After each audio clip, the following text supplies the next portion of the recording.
podcast that helps you escape from the mind-numbing despair of life and quasi-permanent threat of global nuclear war. Still? What is this, 1985? Yeah, might as well be. Might as well be.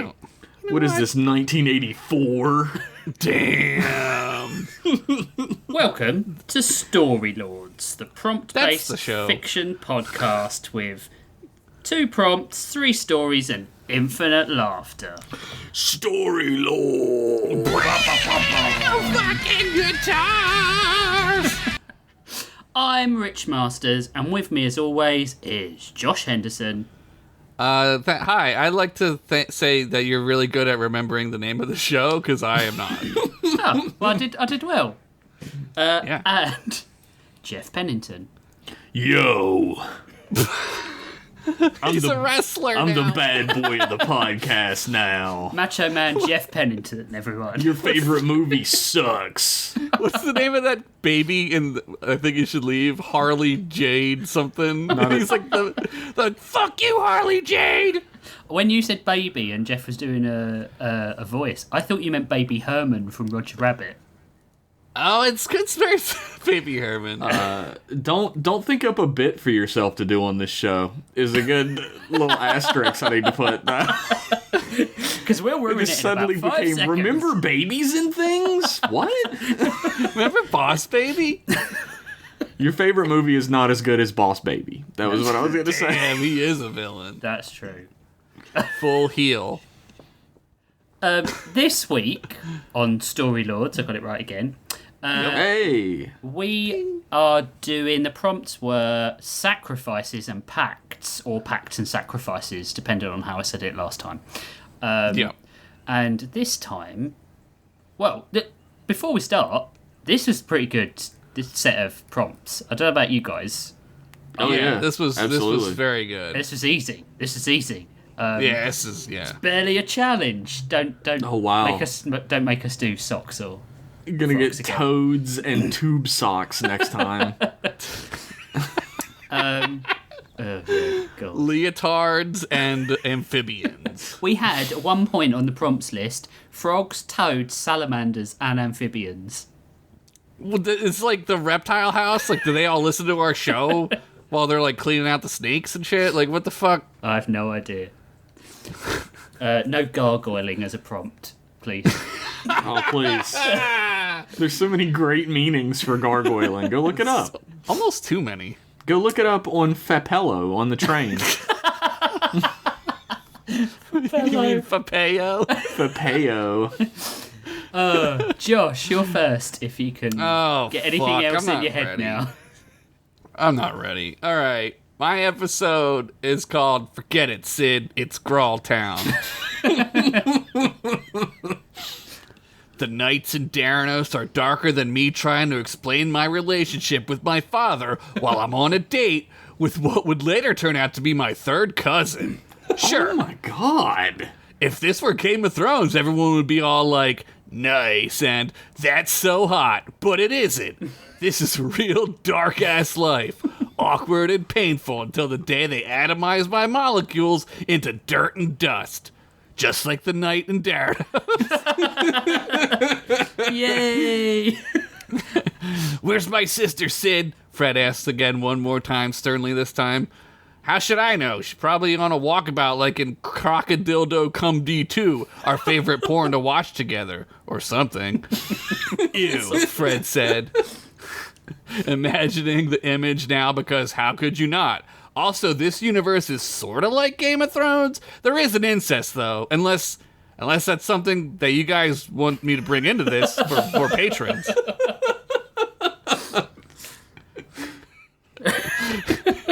I'm just gonna let that thought Just let it simmer in your sit. brain. Just let it sit Yeah. for a Pause for answers. Yeah. Pause for typing. Oh no, Sid, I'm stuck in the fucking whatever. I'm stuck I'm in the stuck in window the car. gargoyling. Magic portal. She went off on a mission to figure out what the hell is going on in this crazy mixed up, non-incestuous yet rated M for mature workaday world, Sid finally relented. Duncan clicked his pistol into unshoot mode and holstered it. Shit. We just came from Graw. Place is fucked, he said, and grabbed a leg of turkey mite off the fire that had been cooking on. Turkey mites are like turkeys, but they have 6 legs. And once you get through the hard outer shell, they're pretty good and taste like chicken. Good for Thanksgiving as well. But they're turkey mites. Everyone gets a leg. World building. It's hard to do. It's different in different world. It's different. Things are different. They don't have chickens there. They only have turkey mites. Things are a little stupider here. What do you mean place is fucked? Sid gave him a sideways glance. Place is fucked and probably haunted or something. I don't know. All I know is we can't go back. The mayor has taken over and is using the paladins as his own personal army, Duncan went on. Just like my ex-wife, Flyman said with no context whatsoever. Anyway, Sid began, we need to get back there. Why? Gunk said. Place is haunted and fucked like Duncan said. Ain't nothing worth going back for anyway. Fred, what about your parents? Sid asked his longtime friend. Well, my mom's in a portal world between realities that's probably more pleasant than the current nightmare real world that the real world has become. And my dad honestly kind of deserves to be inside of a living nightmare for a while, so he finished with a shrug. Fucking asterisk, that dimension is not better. Not better. It's bad. I told Ugly I'd meet her back there when she was ready to. Sid stopped himself. When she was done with her mission. Besides, Grawl is our home, guys. I'm assuming it's these dorks' home, too. Shoot guy, buff dwarf, baby cosplay twins. You're from Grawl, right? Yeah, Chickpea spoke for them all. And you guys hate the PODs, right? Sid nudged buff dwarf. Yes, Gunk said. Gunk shouted, raising his stein. Ugla was right, Sid said. Something is going on in this realm. Sure, Grawl is a cesspit of corruption and herpes, but it's our home. Duncan rolled his eyes. Sure, Grawl has been a downward spiral ever since Gale Dirt Wars. And sure, one time I saw a guy taking a huge jump in the middle of North Broad Street, but it's our home, god fucking damn it! Yes, Gunk yelled again. Wait, we have a North Broad Street? Yeah, it's between Slut Street and Hoochie Mama Street, up in the Sex for Gold district. Wait, that's Chickpea. Yeah, it's just between Slut Street and Hoochie Mama Street, up in the Sex for Gold district. Chickpea clarified. That's where they do the gargoyling. Yeah, lots of gargoyles. The Sex with Gold district is in the southern reaches, Fred said. No, the Sex for Gold district. It's different, Peppercorn clarified. Heh, Broad Street, Gunk let out a laugh. Never got that reference before because there's broads selling their And also, who's going to lead this suicide mission, Duncan cut in. Don't even think about me leading it. I can't even tie my own moccasins, Flyman said sadly. Everyone looked over at him in silence. It's okay, buddy. We know, Sid said, patting him on the back. I'm no leader, Sid said. I'm going to kill. I'm good at killing and fucking, and sometimes both one after another in that order. Ew, Chickpea said. Justified. Yeah. Besides, Sid went on, this is your crew. I've known Fred for a long time, and if he trusts you guys, I guess I do. Sid patted Fred on the back as he stood up. He's right! Who's talking? I don't know. I should really mark down who's talking. We all should. Yeah, I know who it is. He's right. We have to at least try to free Grawl, or at the very least, take some of those paladins out. I am so horny for violence against them, I can taste the cum in the back of my throat like I used a cum sauce on my steaks. Wow, Chickpea said. What's the name of this outfit anyway? Sid questioned. The Flamingos! They all shouted at once, raising their stein and turkey mite legs. Okay, sure, Sid said. Well, it seems only fitting that the leader of this fine outfit leads us into one last battle. Sid looked over at Duncan, who raised his eyes to meet Sid's. If If you're half as good at killing as you are convincing, I'd say we have a shot, Duncan said, raising his stein to Sid.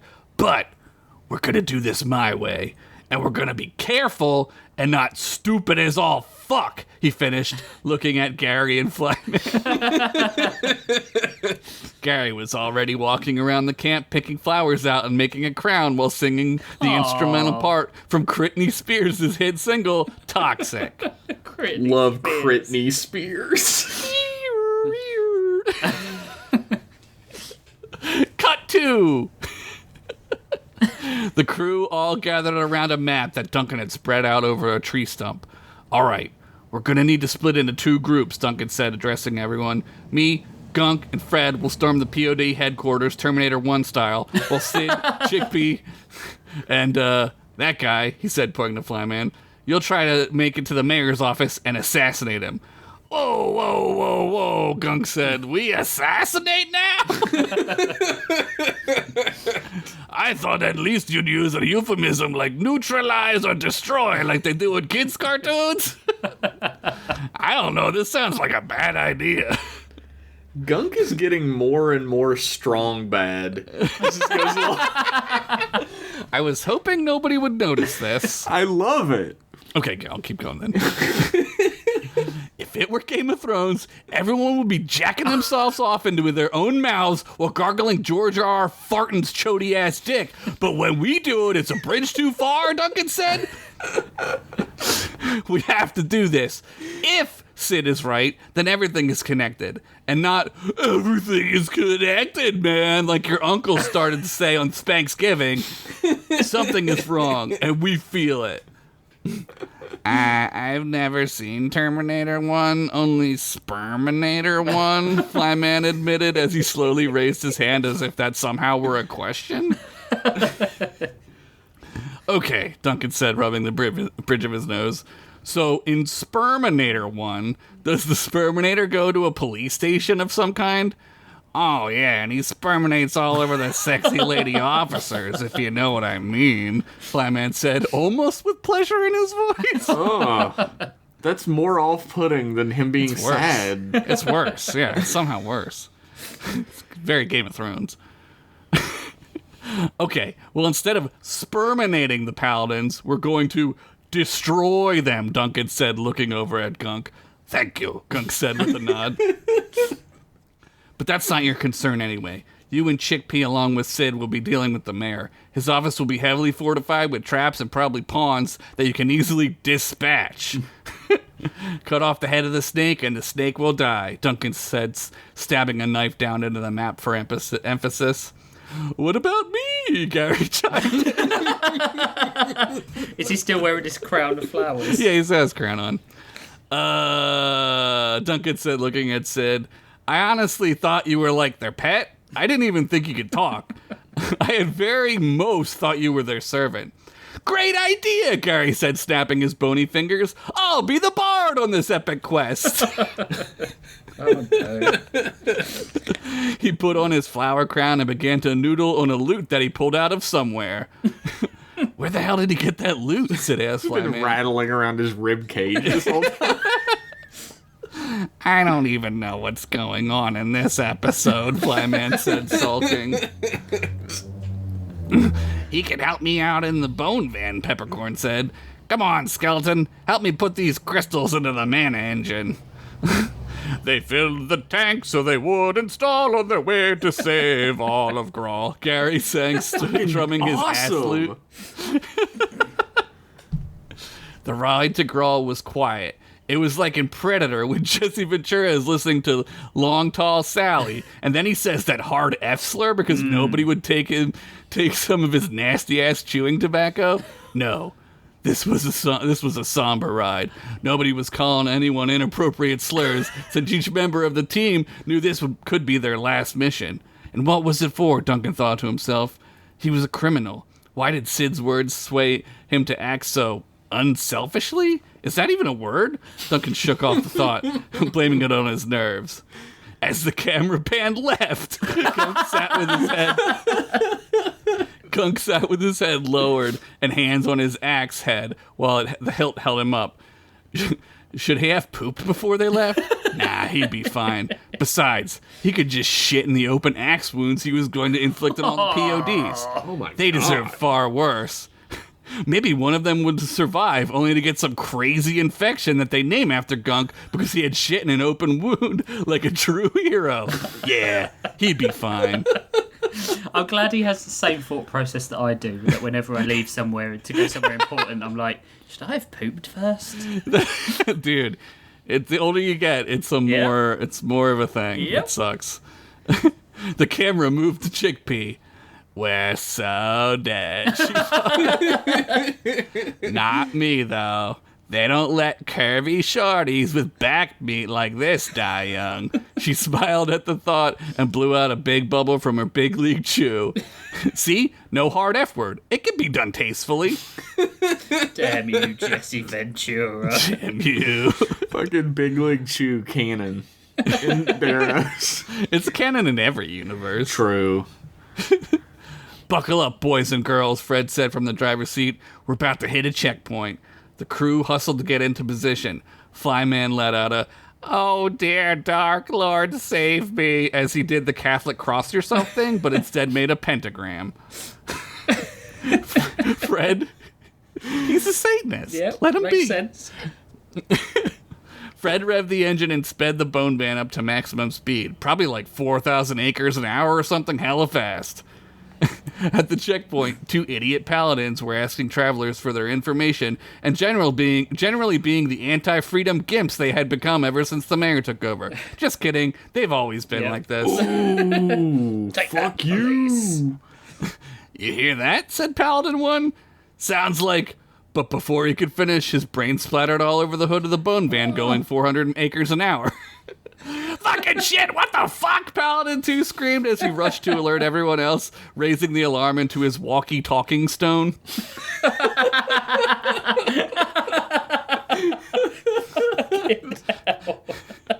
Intruders! Southgate, he yelled. Be alert! Just then, all of Grawl went apeshit sideways. Along the walls of the city, paladins began spraying fire arrows down from every direction. You're up, Bard, Duncan said. Maestro, please, would you be so kind, Gary said, as Duality from Slipknot began to play. Just then, the Staffling gun popped out of the van's sliding side door, and Gary began shooting magic bolts like crazy. He turned a paladin into a baby duckling, and another he made super small, including the guy's already tiny peener. That paladin would later try to walk home in his small form and get mugged by a rat with a gun. His orphan son would not try to avenge him by becoming Rat Man or something, because I bet that paladin was pretty abusive to his family. Look it up. It's staggering how abusive paladins are to their spouses and children. It's true. Number 1 wife-beating profession. Yeah. Paladin. Yeah. Paladin. Crazy. You'd think it wouldn't be, but... Well, if you knew any of them. Yeah. Just then, the van ran over some caltrops that were splayed out all over the dirt road. Ah, caltrops! A van's only weakness, Sid shouted. Soon the van was leaking mana crystals and limping forward in its momentum only. The crew all ran out of the van, scattering to their assignments. Remember, Duncan began. I know, kill the snake and checkmate House of Cards, king me, Sid finished. Brannigan's Law. Brannigan's Law, yeah. Peppercorn and Gary pushed the gimpy van into the alley and activated its cloaking device, which was an actual cloak that was kind of like the Harry Potter cloak, but not so hateful against trans people. In fact, the only thing visible was the van's "Trans rights are human rights" bumper sticker. Yay. Nice. Soon, Gunk... Fuck you, George R. Fartin. Soon, Gunk, Fred, and Duncan reached the front of the POD barracks. Where is everyone? Gunk asked, his all-see talkie. It's a different brand from the walkie-talking stone. 2 things can exist at once. All PODs are on alert and searching for us throughout the city, Peppercorn said from his command station inside the van. They're thinned out, so there's no better time to Sperminator 1 them. Before Pep could even close the line, Gunk was rushing into the barracks with his axe. He screamed a war scream that'd make your mama cum her depends with fear and arousal. That's why she wears Depends. It's not because she's old, but accidents do happen. Well, that's understanding. Can I help you? The attendant began to ask Gunk, but he lopped off his head before he could finish his passive-aggressive government worker apathy-laden greeting. Duncan and Fred ran in after Gunk and began shooting and slashing everything that moved and was in a uniform. Gunk made his way into the barracks' inner rooms where perps were being processed. A paladin was harassing an orc that was chained with an old-timey ball and chain like your mama is chained to a responsibility of raising a failure like you. That was mean. I like This that. narrator. This narrator's mean. I was watering my flowers, the orc was pleading with the captor. Watering flowers while an orc, the paladin wrote down in his stupid little notebook thing. Oi, little piggy, Gunk yelled. The entire barracks went silent as each and every POD turned in response. Suddenly, a bullet flew past Gunk's ear and pierced the POD, harassing the orc right in the dick. Duncan and Fred flew into the office and started going nuts, dispatching paladins. Gunk threw a guy up into the brazier and used a spear to pin him just above it. Suspended without pay, Gunk said with a sneer. Fucking sick. Fred was straight up ripping dudes' arms off. He used one paladin's arm as a club to beat his partner to death with, and then for some reason shoved the arm up the other guy's beehole.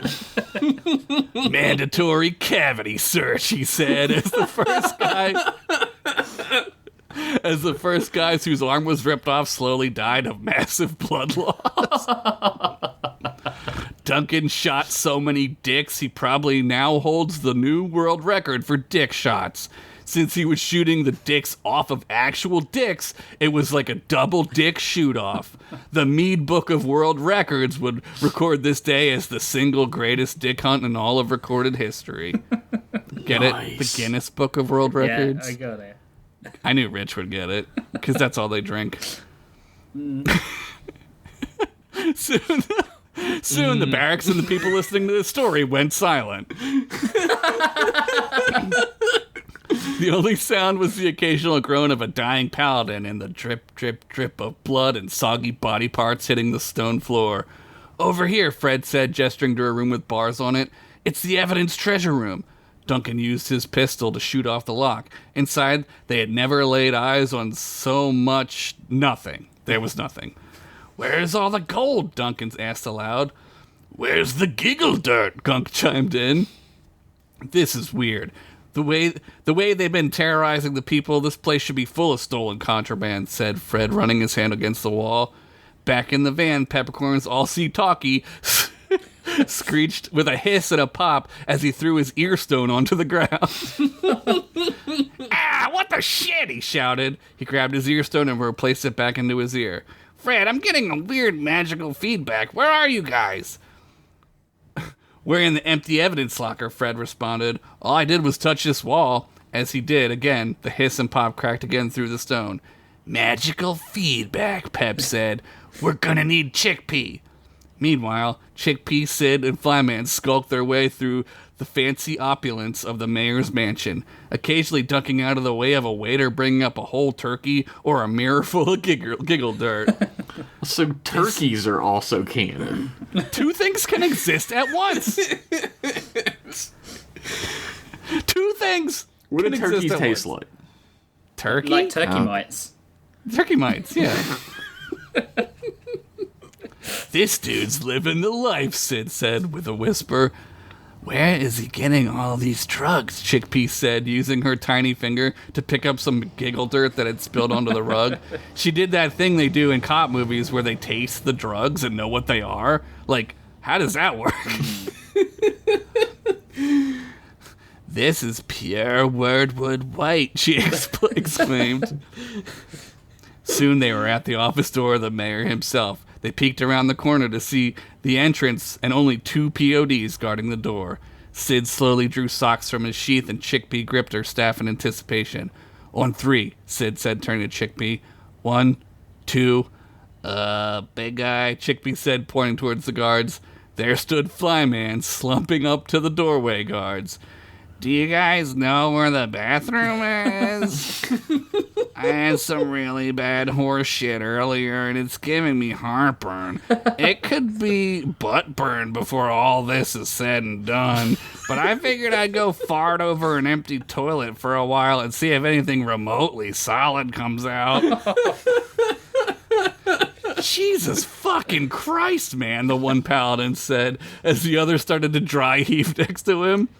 Suddenly, mid-dry heave, a black katana sliced through the guard's neck and lopped off his head. Chickpea shouted a single magic word from her staff, and from her staff, a snake appeared and bit the other guard several times on the face before disappearing into the ether.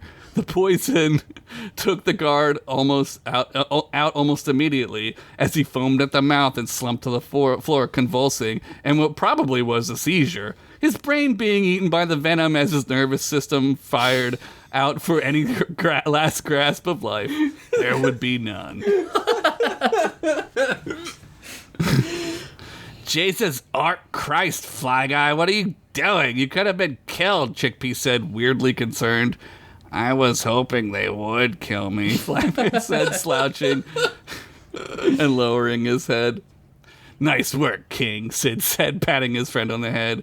Can you open this door, Polly Pocket Pussy? Sid said to Chickpea. I forgot I wrote that. Wow. I can't portal in. If I could, we could have just ported into the room, and that would be lazy writing, although it would have saved on the page count, she said, looking at the camera. That's so weird you wrote that. Is it? Yep. That's fucking... We're doing it again. Yep. There are magical dampening spells all over this place. I could barely use my snake spell since it was a conjuration spell of a living creature. Anything else was blocked. I'll do it, Flyman said with a burp. Suddenly, he was retching like a cat at 3 a.m., and you have to get up at 6 a.m. to be at your girlfriend's parents' house for Thanksgiving. We've all been there. Yeah. We've all been there. A torrent of acidic vomit shot from Flyman's elongated suckhole covering the door. The acid ate through the door like it ate through your mama's beef curtains last night. That's fucked up. Why? Who would write this? I should be fired. Nah. Inside, the mayor was doing a line of giggle dirt off of a sexy skeleton woman's pelvis. You could only really tell it might have been a woman because for some reason the skeleton was wearing lipstick. I mean, it doesn't matter. It could have been a guy skeleton wearing lipstick. I don't care. I just assume. I guess I shouldn't, but I'm going by cartoon rules here, so give me a fucking break. The skeleton has eyelashes, that's how you can tell. Yeah. And a bow. And a wolf is... wolf's eyes are popping out at it. Aruga. I'm a simple man. Bugs Bunny dresses up like a girl, and I get a boner. What can I say? Oh my, the skeleton said, covering up her bare ribs. Why was she embarrassed? Like, there aren't boobies there.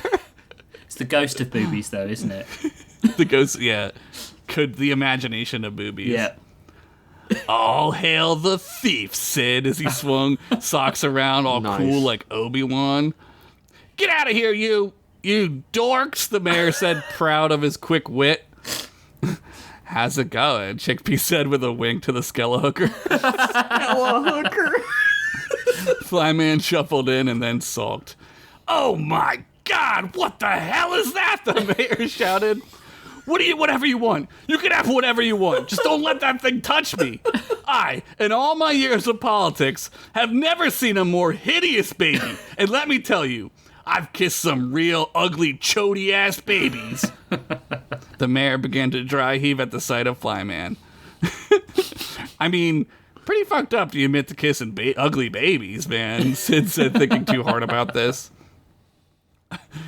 You can have all the giggle dirt and stanky crank and danky diddles you want, the mayor said, using both hands to shovel drugs out of his drawer where mayor papers usually would be. I don't know how being a mayor works. Do you have a bathroom in here? Because I really gotta do a number 4, Flyman said, walking toward the mayor. The mayor recoiled in horror as Flyman drew closer. I ate some bad sidewalk dookies earlier, or as I like to call them, sidewalk snacks, and my thorax is acting a fool. Suddenly, Flyman let out a fart so heinous that the mayor straight up last crusaded like the Nazi at the end of that movie. His face melted right off into a puddle on the floor. I told you I had the number 4, Flyman said with a sigh. Okay then, Sid said, lowering his sword. Chickpea, we need you down here, Duncan said in her earstone. Chickpea, Sid, and Flyman burst into the evidence locker only to see how empty it was. Looks like the mayor was tooting all that schneef the PODs were confiscating, Sid said. There's a doorway here, Chickpea said as she felt up the wall. Soon a glowing gold archway appeared with steps that led downward into a dark, dank dungeon. The Flamingos cautiously made their way down the long staircase. As it twisted into the darkness below, it grew colder and darker. Chickpea tried to ignite a fire with her staff, but spells were still dampened. Sid held out a gold flame box that he had stolen from the mayor's office that said, "Number 2, Mayor," on it, and ignited it. No further explanation. Chickpea grabbed the torch off the wall and lit it. Thanks, stud, she said with a wink. Number 2, Mayor. At least he was modest, Chickpea said, handing the flame box back. Soon they reached the end of the stairwell and were in a gigantic room filled with gold. The gold from the treasure locker, Duncan said, grabbing a handful of coins and pocketing them. Something is weird here, Fred said, looking around. Suddenly, the flames from all the braziers went out. In the pitch black, all the crew could see were tiny red glowing eyes. Oh, fuck, not this again, Chickpea said, readying her staff, hoping that they were far enough down for the dampening spells not to be as effective. The braziers again shot to life with pure white fire, blinding everyone. They all covered their eyes and groaned. When the light died down, they could see a giant golden pillar in the back of the room, surrounded by thousands and thousands of golden spiders. A booming, ominous laugh rumbled slowly and lowly through their entire being. Fuck this, Duncan said as he pulled out a gun and shot at the pillar. Ba-ting! The bullet just bounced off the solid gold face of it.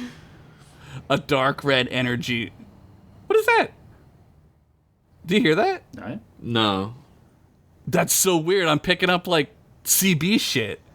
What the hell? Dude, what the fuck? Hey, Big Bomber Josh. Dude, that was so weird. I don't know if you could hear it if it was recorded. Anyway, sorry. Pa-ting! The bullet just bounced off the solid gold. I just want to do that again. A dark red energy began to glow and grow as the laugh boomed louder and louder. Ah! Duncan shouted as he flinched toward the pillar. The laugh grew and grew, more and more evil as Duncan began to slide toward the now glowing red pillar. It was him, Gunk said, trying to grab... Wait, why did I write that? It has him! That's it. There we go. It has him, Gunk said, trying to grab onto Duncan's arm and pull him back. Duncan's pistol shot out of his hands and flew toward the pillar like two opposing magnets. With a clang, they stuck themselves to the pillar. Help us! Gunk shouted as everyone, including Flyman, tried to pull Duncan back. Wait, Chickpea thought. The gold in your pocket. Drop it! She shouted. Frantically, Duncan reached into his duster pocket and began to toss out gold coins he had looted. Before they could hit the ground, they flew toward the pillar, and they too stuck fast to the surface. But unlike the guns, the coins began to absorb into the pillar. The red energy around them increased, and a panel on the pillar opened to reveal one red eye. The eye laughed. How the hell does an eye laugh?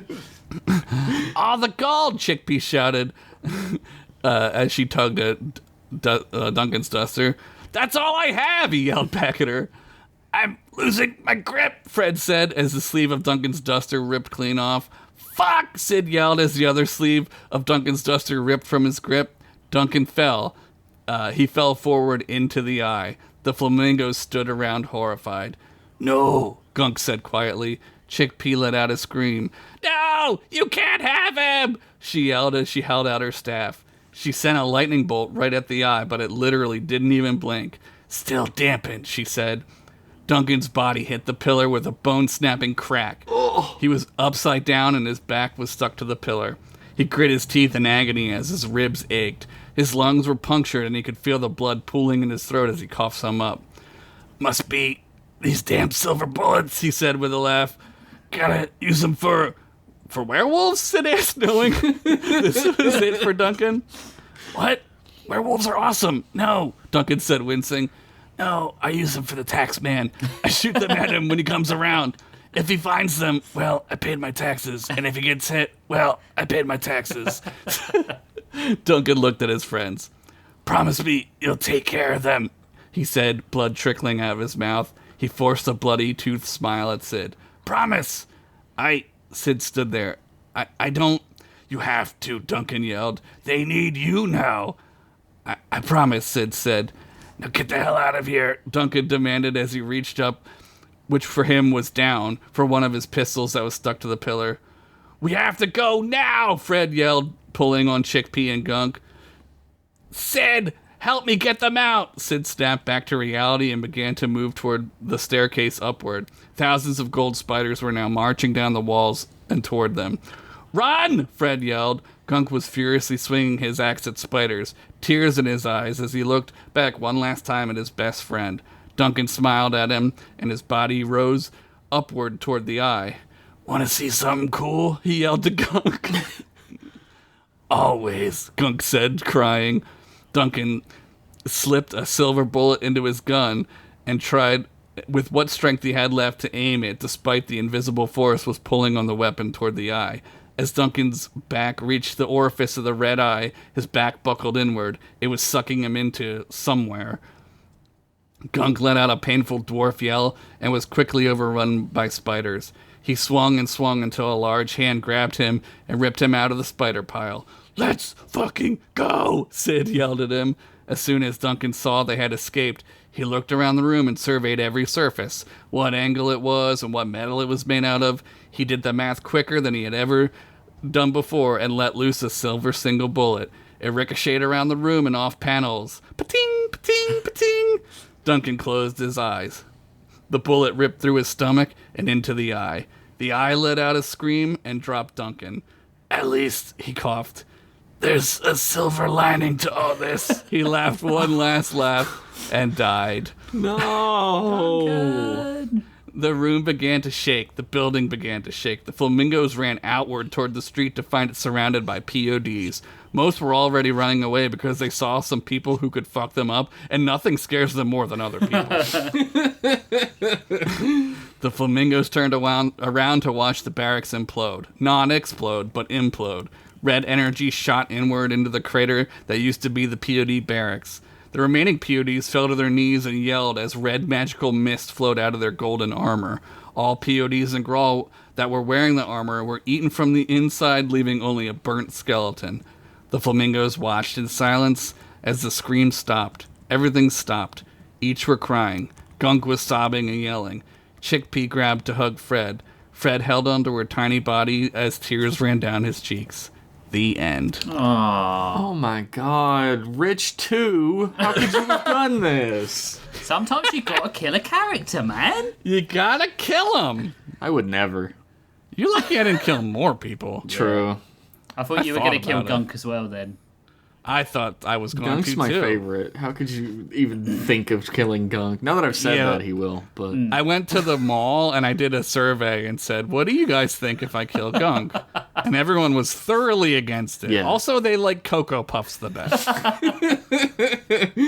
That story, these last two stories have really, like, opened up a new, like, venue for you as a writer, I think. like A genuine, heartfelt part of a story that, amidst all the hilarity and hijinks. I agree. that's my favorite thing is to like, it's so dumb, but at the same time it can be not dumb. yeah, right? like pathos and laughter can go together really easily. yeah, It's great when it does. yeah. I don't know. Can't believe you killed Duncan, you fucker. I mean, I don't know. I mean, it happens. You could get the band back together. Someone's got to die because you're writing too many characters. I can't keep up with all these people. I always pictured Duncan looking like... This is so stupid. I always pictured Duncan looking like Macbeth from Gargoyles, except with black hair and beard. Is Macbeth the bad guy? Yes. It's fucking what's his name, right? What, Riker? Yeah, Frakes. No, Xanatos Oh, is no, Riker. Xanatos is Frakes, yeah.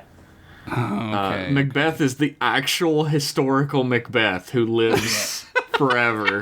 Who does this? But he has like a action sneaking suit thing with a trench coat over top of it. As does Macbeth in the story. Yeah, of course. But does he gargoyle in Gargoyles? That's the real question. Look it up. He does. Yeah, I can see that. He looks like that.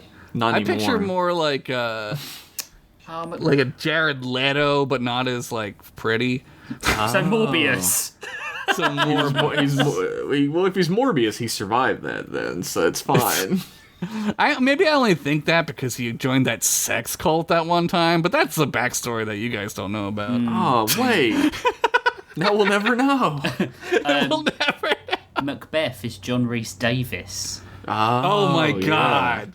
God, that cartoon had an all-star Yeah, cast. it really Dude, did. what the fuck is going on with that cartoon, I know. man? It's so good. What was I watching the other day? And I was like, there's so many voices in this. I forget what it was. Oh, Justice League. Yeah. I've been Oh, yeah, watching- Justice and League. there's so many fucking people in that. The whole fucking cast of Firefly are in it. Yeah. The thing it's that always insane. the thing that always shocks me about the Justice League cartoon is they'll have like a one-off character in like a one episode that you're never gonna see again, and they're voiced by someone you know. Yeah. yeah. Like, there's this dude whose powers I always thought was cool. In like the flashback, they go like back to the past and meet the not Justice Society. 'Cause Yeah, they couldn't yeah. clear it. This dude Yeah. named Tom Turbine. Yeah. Yeah. And he's voiced by Ed McGinley, Yeah. who was Yeah. Jefferson on Married with Children. It's crazy. Oh, that's him. Yeah, I was like, why did they get a named actor to play this character who's in one episode? Oh, that's the one where that kid is in like imagining Yeah, it the Yeah, whole time. that's Yeah, one of my he's favorite mutated. episodes. That's a good one. It's I very think it's Twilight really Zone. fucking funny when like the other guy is like working with a Green Lantern and he's like, "You're a Yeah. credit to your race." Yeah. He's like, Green you're a credit Lantern's to like, your people, son. "Thanks." Yeah. He's like, I like that episode because it's a Flash and GL episode, but it's different Yeah. Flash and GL than we're used to in the comics teaming up. It's a good odd buddy cop movie. That one. It is. They work really well in that way. Yeah. I love the one where Flash goes. It's like Flash Day in Central City, and he's getting like a museum named after him or something. Yeah. And he goes to the bar to bust that one villain. And, The and he's like- trickster. Yeah. He's Who's like, "Are Mark you off your Hamill. meds again?" And he's like, "Yeah." He's like, "I don't "Okay, well, need when you're 'em." done, when you're done your drink, go turn yourself in." He's like, "Got me again, Flash." I love that. So it's Mark Hamill too. It highlights the perfect difference between Flash and his And Batman. other heroes. Yeah. well, Batman would have like thrown him off a roof. Like or Flash is almost friends with his rogues yeah, gallery. yeah. And Hamill was Trickster in the Flash TV movie, wasn't he? Yeah, he was. cool. Hamill And was I think Trickster, he's yeah. the trickster in the newer Flash Flash show, series yeah. that just ended. He's just Yeah. like an old trickster. Yeah. That's cool. He's in that that show like about the Knights Templar on Netflix that was on during the pandemic and they got canceled because Okay. nobody was paying attention to it. Yeah. And he's like fucking awesome. He basically is like what Luke Skywalker should have been in Oh, like yeah. Yeah. episode 8. He just wrecks people. Like it's crazy. There's a check part that where he out. drags his sword across like the ground and it's sparking and it's very Star Wars. It's like these dudes really wanted to make Star Yeah. Wars. They brought him in for a reason. Yeah, I yeah. can't watch Mark Hamill now without, like, he's become far less Luke Skywalker as he gets older and far Yeah. more Joker. Like, his Oh, voice yeah. Yeah. sounds He's- like the Joker He's now. so good at playing a villain. Though. Yeah, he's great. That's not what this show's about, but No, excellent story, Josh. Thank you. yeah, that It's story really good. fucking ruled, even though it did break my heart. Yeah. It was a good Look. heist movie. Yeah, what was I watching? And I was like, oh, I want to do a heist movie. I forget. Oceans? I've been watching a bunch of shit. No. The Sperminator. oceans? Sperminator 1, that's what it was. What was Sperminator it? one? Crocodile cum D. Crocodildo cum D. That's genius. It's something. I said what I man. said. You're too kind. So, I'm going to ask a question, Josh. Do you know... You've got 3 episodes left. Do you know where you're going? I don't want to say. Okay. You don't want to say if you know? Yeah. Because you might want to change it. I do, but I don't. All right. Like, we could go. I'm a couple I'm different- kind of in a similar boat, really. Yeah, yeah, I only asked That's because it. I'm a massive geek and have already written my last episode. yeah. You're like the fucking like golden boy of the show. Well, you know. yeah. The only reason is I wrote my finale episode like probably a couple of months ago because then it's Jesus. easier for me to get there if I've got like Whatever. a really if I've got a really dependent narrative, right? It's easier to go halfway and then write your end. That's what I do when I wrote my book. I wrote. You know they don't give you anything for a perfect attendance. I know. right? It's the only way my brain works. Like you get halfway, you do halfway. I'm the just race, jealous. and Yeah, then there's you a picture jealousy the element to finishing why line. we're treating you like this. Yeah, I'm just jealous because it's like 9:30 on Sunday, and I'm Yeah. like, guess I'll start thinking about a story. I think that shows in my story that I did that this time. We'll see. Oh no. All right, gang, we're gonna take a break, so we'll be right back. I'll follow.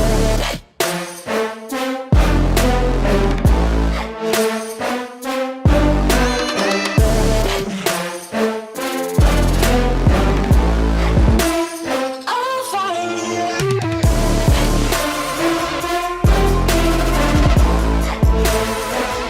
And we're back. We definitely didn't talk for 45 minutes before we started recording again. Damn. We We're need a on. producer to keep us on Yeah, we track. really do, man. Spent so like 10 hungry minutes talking now. about curry. Yeah, Yeah. it was good convo, Yeah, it but was now good. I'm hungry. I'm starving. Now we're grumpy. Cranky. Yeah, I'm cranky. Getting hangry. So, our second tale of Pacts and Sacrifices is brought to you by Mr. Jeff Pennington. Thank you. So we're headed towards the grand finale of Story Lords. We've been following the story of our heroes on their way to Whitesville, Connecticut to shut down the end of the world that a cult is putting on. Let it happen. No small task, then. So today's story is called The Candle Cousins, a Ritual on Route 60. Yay! The wind rustled through the leaves scattered across the blacktop and pavement outside the Motel 6 on Route 60 near Huntington, West Virginia. I know it well.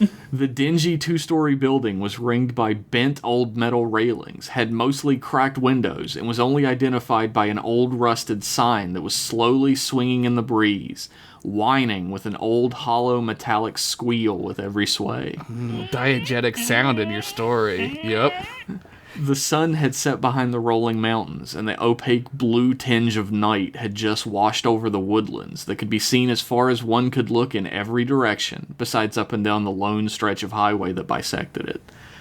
The serene sound of crickets chirped, night birds called in the distance, and frogs ribbited their love song into the cooling night air, and not a sound could be heard outside of the calmness of oncoming night.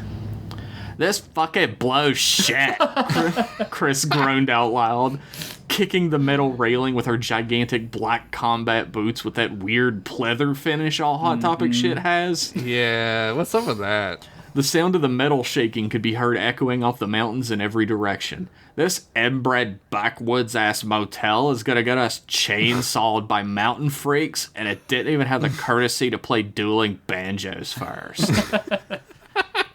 Chris, you're gonna get us in trouble. Grandpa Big Mike brought us on this trip with Aunt Lorraine to see the Statue of Liberty out of the kindness of his heart. Grandpa Big Mike.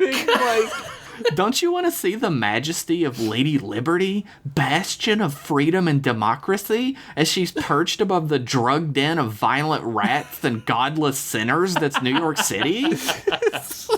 perched above it. It's like off to the side. Peggy hoarsely whispered in that way that people with no inside voice whisper, where it's just talking normally, but with an extremely annoying pretend whisper tone over it. Damn. Chris sat back down on the metal grated steps that had led them up to their single second room for 4 fucking people. Great planning, Aunt Lorraine. How many adult juices did you smash before teaching at Sunday school before you decided on that one?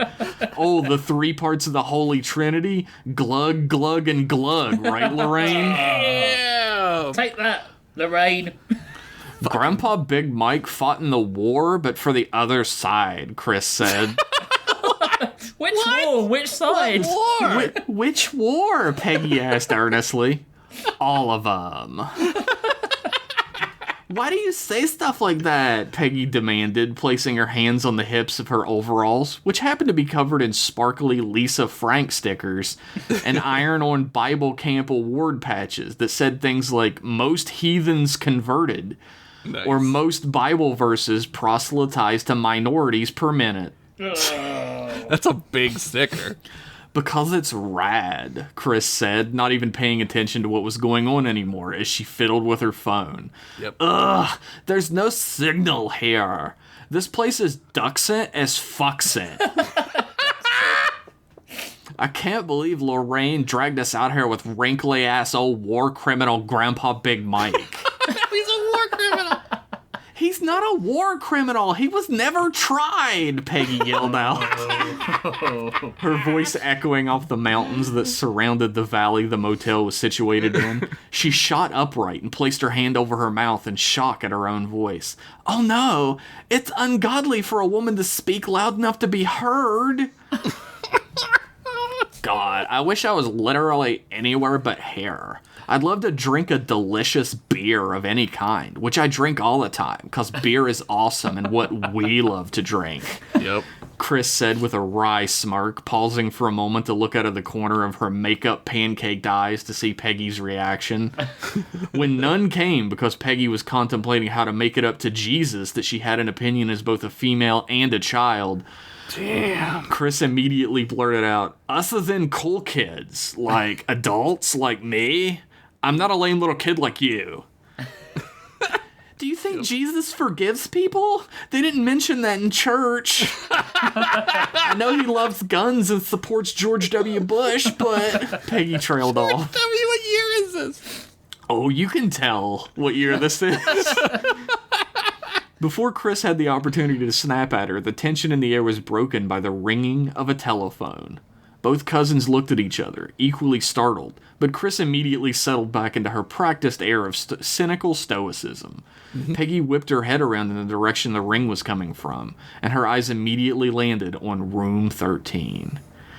Isn't that the room that... They say that room's been haunted some 15 years now! Holy fuck. Both girls whipped around with wide eyes, Chris letting out a little yelp of surprise at the sudden booming vocal intrusion. Standing in the center of the landing behind them was a man in his mid-50s, wearing a pair of stained blue overalls and leaning on the end of a mop handle whose head was soaking in a yellow bucket with little wheels on it. You know, a janitor. You've seen the type.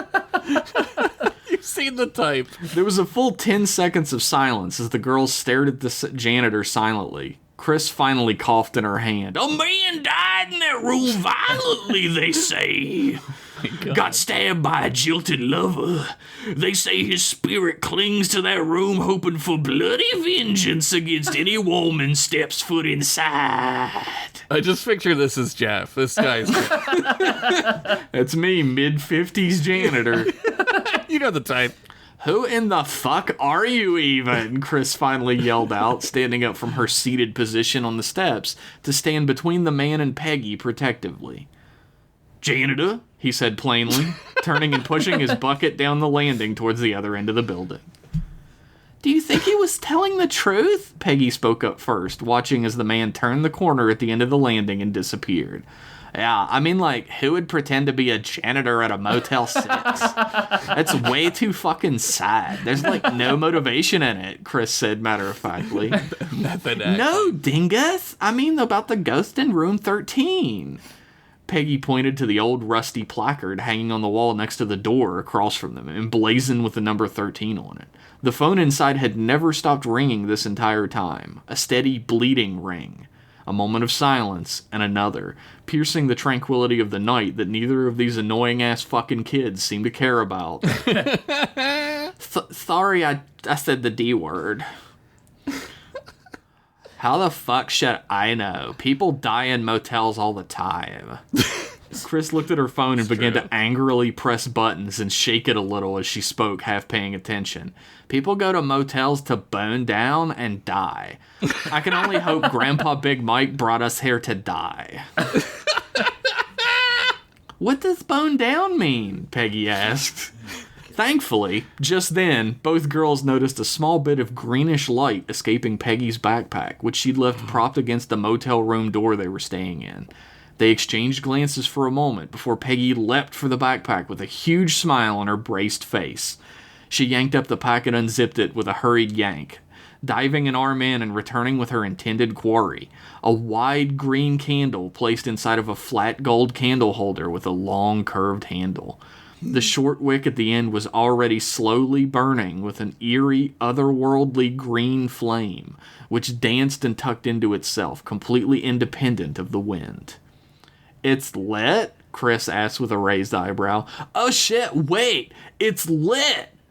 I gotta get on LiveJournal and blog that. It's gonna catch on like wildfire. Yeah. It's like, it's really cool, but like a billion times fucking memeier. They're gonna love it on... Oh my god. Chris looked at the bars on her...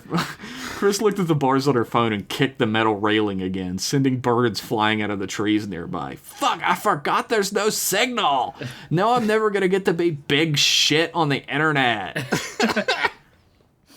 There must be a spirit nearby, Peggy whispered, completely ignoring whatever the fuck Chris was on about this whole time.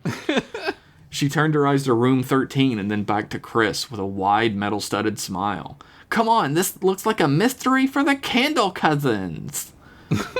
Look, I'm not playing along this time. You go try and help a dude who died with his dick out make it to heaven. I'm gonna go try to find a place to bury myself alive to escape existence without internet. Same. And also existence in general, because that's what we do. Same. Chris turned to walk away, but stopped and turned back. We as in cool people, like me. I'm cool. Then she turned and walked back into their shared hotel room. We made a pact when Grandma died, Chris! Peggy called after. But the only sound she heard in return was the booming, raging voice of Grandpa Big Mike as his mind continued slipping into dementia. Oh my god. Shut the damn door! The Viet Cong will see the TV light! All right, Grandpa Big Mike. All right, Grandpa Big Mike, calm down, Chris' voice followed. Don't talk back to your grandpa, Christine! An older female voice cried out as the door began to close. Oh, God. Blow it out your ass, Aunt Lorraine. I know about your special friend at the women's club. Just accept who you are already. It's the new millennium. Chris screamed back as the door finally shut. This is hitting a little too close to home. Peggy soon found that room 13's door was unlocked because it needs to be for this story to continue. She pushed it open slowly and nervously and was immediately surprised to find that the lamp next to the ringing telephone across the room was on. It glowed with a small hum, like an incandescent bulb left on for far too long, but the blaring sound of the phone ringing did well to mask it with every chime. She cautiously walked across the otherwise pitch-black room, her hand unsteady as she held the candle aloft in front of her to light her steps. The floor was sticky beneath her keds, but that wasn't shocking. It was a motel, after all. Being caked with decades worth of piss and jizz was par for the course. That's what they say on Motel 6. We'll leave the piss and jizz on for you. This episode sponsored by Motel 6. Finally, she slid her hand around the receiver and lifted it from its perch. She slowly drew it up to her ear and swallowed hard to steady her voice. Hello? She managed to drag out. There was a moment of silence that hurt her ear for some strange reason. and then a loud, harsh click before a voice came on the line. "Good evening, miss. I apologize for calling at such a late hour, but I believe there's something you can help me with." The voice on the other line was smooth and deep, with a noticeable southern drawl that was hard to pinpoint the origin to. I imagine this guy is Jeff. Who may I ask is calling? This is a vacant room, Peggy hoarsely responded, her eyes constantly darting to and fro in the darkness of the room. "Consider me a concerned citizen. I understand you deal with the paranormal quite regularly, so I'm calling upon your expertise on a matter at hand where you're currently staying." "Wait, you know who I am? What? How do you know me? What I do?" Peggy was suddenly very much regretting not trying harder to get Chris to come along, more of her unshakable self-confidence tied up in their partnership than she'd like to admit, even to herself. "I suppose your reputation precedes you. Unfortunately, there is a rather unsavory ritual being performed in the woods across the road from where you're staying. There is a spirit there in need of absolution. I believe that falls squarely within your wheelhouse." "You're not answering me. Who are you, and how do you know who I am?" Peggy was getting a little frantic at this point, holding the candle up higher to better light the room around her. The dancing flame casting moving light in every direction was doing nothing to assuage her mounting fear. "I'm sure you'll do the right thing." Click. The voice on the other end of the line was gone, and the connection was dead. It's Mothman! Peggy held the phone to her ear in silence for just long enough for the cacophonous repeating tone to let her know the call was over, whether she liked it or not. She hurried out of the room as quickly as she could, somehow so shaken that she couldn't even be bothered to be afraid if someone was in the room behind her or not. When she stepped out of the door into the freshly lit halogen lights that lined the front of the motel, she was instantly greeted by the sullen, pallid feature of her cousin Chris, who stood with her arms crossed and her back against the metal railing. "Who was it, anyway? The Mothman calling about a bridge?" she said with a rueful grin. "There was a man on the phone," Peggy said with a long glance over her shoulder, rubbing the arm the handle was holding at its end with her other hand idly. "He seemed to know who I am. Maybe about the candle? He said he knew I dealt in paranormal stuff, and there was this something going on across the road over there." She stopped her sentence dead as she pointed across the road. Chris turned her eyes to follow where she had pointed. Standing on the other side of the 2 lanes of Route 60 was a young boy wearing a long-sleeved striped shirt and a pair of khaki shorts. But the most obviously noticeable thing about him was the fact that he was glowing from head to toe in an unnatural hazy blue.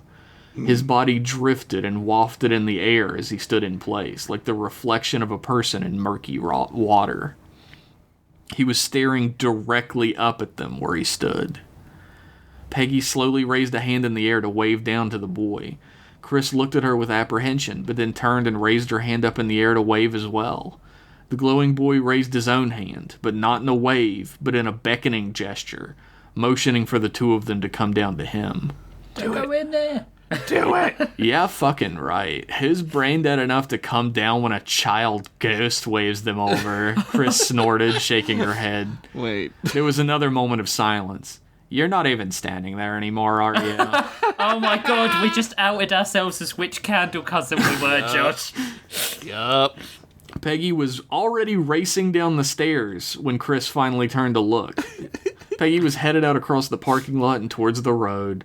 Chris sighed a heaving, pained sigh from the very bottom of her being. "You dumb bitch."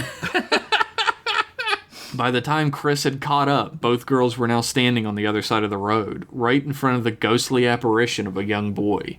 The boy held his hand up and opened his mouth, a horrific, low, rumbling growl escaping him instead of any words, causing both girls to recoil away from him in shock. The sound was guttural and unnatural and seemed to cause something inside each of them to curl inward for protection. "Oh, sorry. I guess that's what ghost sounds like. I don't fucking know. I just died like 20 minutes ago or something. Shit's wild out here, man." The boy said much more plainly, shoving his ghost hands into the pockets of his ghost khakis.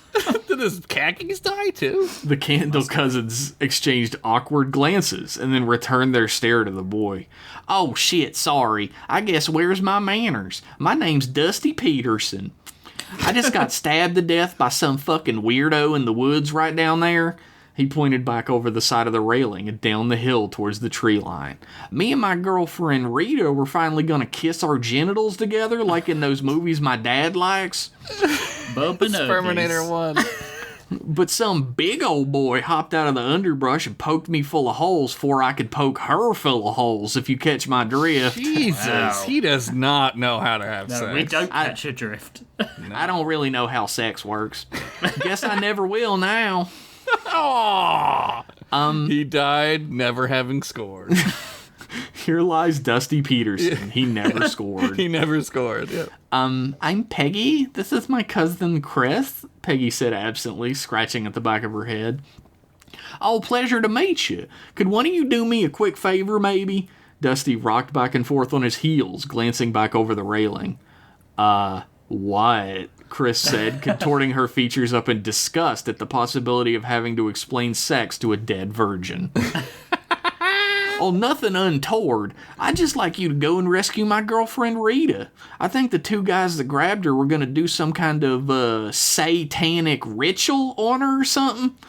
Because they were both wearing robes and hoods and whatnot. He paused for a moment. No. Not like white ones or nothing, even though this is kind of the area for that kind of... look, it's a cult thing, I'm pretty sure of it. So is the other one. Well, Peggy leaned over the railing to look down into the pitch-black forest below. The only light she could see beyond the scope of the halogen lighting of the motel were the flittering fireflies in the tall grass and amongst the low trees. When she turned back to speak to Dusty, however, he was gone. When did he... What? Chris looked up from her phone and then looked around with a little confusion on her pallid features. Wait, did he leave? I found Snake on my phone, and it's actually not bad when you got nothing else to do. Damn, that's boredom. She immediately ducked her head back down and began to twiddle her thumbs over the screen, her dull expression perfectly lit by its backlighting. Could you please take this seriously? Peggy asked with frustration in her voice. This one seemed chill. I didn't think he'd mind, Chris said with a heavy shrug. She rolled her eyes and tucked her phone back into her front pocket. Ugh, fine. You're such a fucking Melvin, though. Melvin, what is this? Everything's about ghosts with you. It's like, get a hobby or something. Flash forward. Oh. Shit. The two of them had been traipsing through the underbrush for 20 minutes at this point. The full moon overhead was lighting the way through the trees well enough, but Peggy still had her backpack with her, which meant she had her trusty ghost hunting equipment, including her powerful flashlight, which was bobbing up and down, illuminating the almost non-existent path in front of them. Is it really smart to have a flashlight out when you're looking for a murderer? Chris asked flatly, Good question. following along a few steps behind and rueing the fact she was still wearing all that pleather and faux flannel on such a muggy-ass night. At least she was dressed rad and would never look back on this in 20 years and cringe her fucking soul out of her asshole at the very thought she ever decided this looked good. Damn. No, there'd be no laying awake at night in disgust of her fashion choices for this epic winner. Oh, Peggy said quietly, and then flicked off the flashlight about 20 minutes too late. She tucked it back into her bag and held up the green, softly burning candle into the night's air instead. She didn't seem to notice that it was also putting out light. Finally, the duo came to the edge of a clearing, and the high moon in the sky lit it out perfectly enough for them to see the scene before them with unclouded eyes, though they may have wished to the contrary. In the center of the field, a large stone was positioned, and tied down onto it by chains and spikes driven directly into the rock was a young girl wearing a long white tank top and a pair of jean shorts. Her mouth was covered by a piece of red fabric, and her eyes were widened in terror as she stared up at her captor above her. A small man stood next to her, one knee up on the rock and one hand holding onto a gigantic gold-wreathed book, which he was feverishly reading out loud. some kind of language that neither Candle Cousin could recognize. He was wearing a large pointed hood and robes, both in red ringed with white at the sleeves, with an etching of an eye on the forehead of it. In his other hand, he raised a red-stained dagger up to the sky as he chanted. Both girls recoiled from the sight, but both had to work really hard not to scream at what they saw next. A bloody, dripping, flayed corpse dangling from a tree branch near where the man held the girl captive. What? It was so desiccated and rended that it was hard to make out much about it, but the pile of organs laying on the ground underneath it told the story of the horrors it had gone through to get there. Could you see the peener? But it was obviously looking at it. It was obvious looking at it. Long sleeve shirt, khaki shorts. It was Dustin Diamond. It was Dusty Peterson's body. Dustin Diamond. Perhaps you would like a closer look. Both girls screamed bloody murder as the gigantic man appeared out of the darkness between them, his massive hands clasping onto the back of their shirts and yanking them up into the air with absolute ease. He walked with them like someone carrying groceries from the underbush, his long red and white robe dragging through the foliage with some difficulty. Santa Claus. They continued to scream as he threw them down back into the ground near the rock at the center of the field, both recoiling away as best they could from both robed men. "We are gifted with visitors, I see," the smaller man said, his voice gleeful. "Indeed," the larger man said with a deep, gravelly baritone. "An abundance of riches upon the night of our first baptism," the smaller man returned. The two girls managed to stop screaming by this point, though each had a mind racing a million miles a second through every scenario they could conjure of the horrors they were experiencing. Somehow the horrors of spirits, specters, and haunts didn't ever seem this real. "You see, ladies, our ascension requires a sacrifice. The blood does not flow through the veins in the sky until it flows openly on the ground," That old saying. the smaller man said, twisting the jagged dagger he held in his hand around in the pale moonlight, the red tinge of blood shimmering. The larger man folded his arms over his chest and said nothing, looming over them with malice. "Y'all about beat all, you know that?" The two robed men spun around, their open hoods facing the eerie blue light of Dusty Peterson's ghost standing at the other end of the clearing, shaking his head. "Y'all kill a body and then leave him scattered up all over the field in little bits? Then you try to entertain lady folk for the evening without even cleaning up? That's just unmannerly. At least have the dog eat the body up like a civilized person. Maybe feed him to the pigs." Yeah. The large man reached into his robes and pulled out a huge pistol, which he instantly opened fire with. The cracking of each gunshot echoed into eternity off the surrounding mountains, but Dusty Peterson didn't move, his hands shoved into his ethereal khakis like a preppy hick Casper the Friendly Ghost. Peggy and Chris exchanged terrified glances, but the sight of one another calmed the burning fear within their chests. They nodded and split off in two directions, understanding the assignment, crawling through the high grass as fast as they could manage. Peggy went straight for the girl tied to the rock. Rita was her name, she thought. She moved past the smaller man through the weeds as quietly as she could go as he ran across the field to join his comrade in their assault on their unwanted ghostly guest. She guessed neither of them knew what a ghost was or something, because why would you shoot bullets at it? Yeah. Maybe it's like those guys who always shoot at Superman, and then when the bullets run out, they throw the gun at him. That was always funny. Anyway, back to business. She was on top of the rock and yanking as hard as she could at the chains and pythons that pinned the girl to the stone, grasping onto them and leaning all of her weight back over the side of the rock, and then pulling with all of her might. She was like 95 pounds soaking wet, though, so nothing was budging in the slightest, no matter how much she pulled. Her heart was in her throat every time she glanced over at the two grown men, intent on their murder, intent on leaving them as ripped apart as Dusty's body. At the same time all of this was running through Peggy's mind like a hot iron, Chris picked up a log from the ground as big as she could manage given her age and size, and bashed it as hard as she possibly could into the back of the larger man's head. Yeah. The log splintered into dust at the moment of contact, and the large man simply turned and looked at her, completely unmoved. Peggy was overwhelmed with complete astonishment that this is what Chris thought the plan was. This was a level of secondhand embarrassment that no human being had ever experienced before, she was pretty sure. That, mixed with the primal terror, was a weird-ass cocktail of emotions, to say the least. Chris screamed at the top of her lungs, turned, and ran full tilt back across the field towards the woods where they'd come from. She didn't even look back. That's cold as fucking ice. Damn. Later, cousin. Peggy's weight and struggling finally loosed one of the pythons holding the chains to the rock, and she came crashing down onto the ground beside it. Rita yanked her body free on that side and had been jostled apart and tumbled down onto the ground next to Peggy in a heap. The bullets having no effect on Dusty and the sound of the python ripping from the rock both drew the two-headed figures away from their assault. The larger man threw his pistol onto the ground and reached inside of his robes, returning with a woodsman's axe grasped firmly in his fist. The shorter man brandished his bloody dagger and both began to run back towards the gigantic boulder at the center of the clearing they had lashed Rita to for sacrifice. They were screaming hateful words, but none of them registered in the cacophony. But all of that would have been put to a stop almost immediately right then.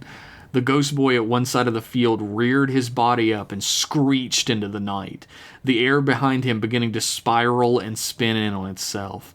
His body contorted and elongated, and the space behind him began creating what looked like a vortex into the very night he stood. What? It swirled and ebbed and grew deeper and deeper still, drilling into the very fabric of reality. Yeah. The air within the vortex began to congeal into an inky black and a cold, haunting white, spinning inwards into an abyss beyond its apex. The two hooded men stared in horror, their faces still hidden, but their body language screaming terror. Peggy took the opportunity, snatched Rita's hand, and pulled her to her feet, both of them running as fast as they could across the field towards the wood's edge. Chris, for her part, had not just run the fuck away when the option presented itself to leave her cousin to die by ritual sacrifice, and was motioning for them at the far side of the clearing. The three of them met up there and dove into the bushes at its edge, disappearing into the other side of the night. Just kidding, I don't know how to do any of that. That's probably like advanced ghost stuff or something. The ghost of Dusty said plainly, the vortex behind him disappearing instantaneously. What the fuck? The still breeze of the night replaced all of his horrendous loudness as the only sound audible for a silent, calm moment. He chuckled softly. Anyway, fucked you two morons playing up good and plenty, so I'm happy to move on now. Y'all suck my big old spectral ghost dick while you're at it. Bye! And with that, he vanished into thin air. It's that easy to move on. The two men exchanged glances from under their hoods and then looked back at the stone they were meant to sacrifice a young woman on. The smaller man shook his head, walking slowly over to it and placing a hand on the cold, empty rock. He glanced up at the moon hanging low in the sky, then back to his larger compatriot. There was a tense moment of quiet between the two before the smaller man broke it. Quite vexing, Mr. Nero. The larger man nodded in agreement. Quite vexing indeed, Mr. Cornwallis. The three girls didn't stop running. Heaving breaths, heavy footfalls, a dozen or so horror movie trips for dramatic effect. A quick stop at the 7-Eleven for some Slurpees and a rotating microwave hot dog. Oh, God. That's Nothing could desperate. stop their flight for safety.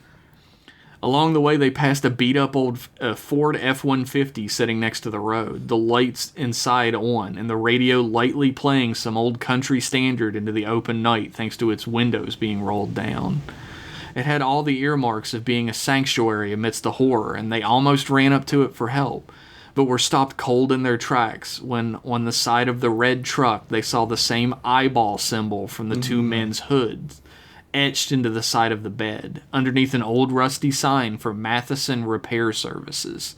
They crouched and moved as fast as they could around it, terrified that they would be seen. But nothing ever moved from the truck. Nothing ever stirred in that terrifying night for them again. They ran on until they were safely tucked behind the Motel 6, away from the road and away from prying eyes. They all leaned heavily against the wall, puffing and panting and trying to catch their breath for a long while. Rita eyed the two girls with confusion and suspicion, but could not speak without air in her lungs, so they all had to wait. Finally, she coughed once or twice, then spoke. How could you have... Peggy reached into her backpack and returned with the wide green candle upon its golden stand, holding it up to the light. The flickering green flame at the end of its wick slowly faded and then fizzled out completely in the air. There was a sound of exhalation upon the wind, and then a stillness in the air. Peggy looked at the candle for a moment and then smiled, sharing a look of relief with Chris. Okay, that doesn't fucking tell me a goddamn thing. That's a candle. What is going on? Rita asked with growing panic in her voice. Yeah. Don't worry, Chris said with a heaving sigh of relief and a genuine satisfied smile on her face for the first time, looking at Peggy. The Candle Cousins did what they do best. Peggy returned the smile and gave a big thumbs up in return. What the fuck does that even mean? Please! Rita screamed into the night.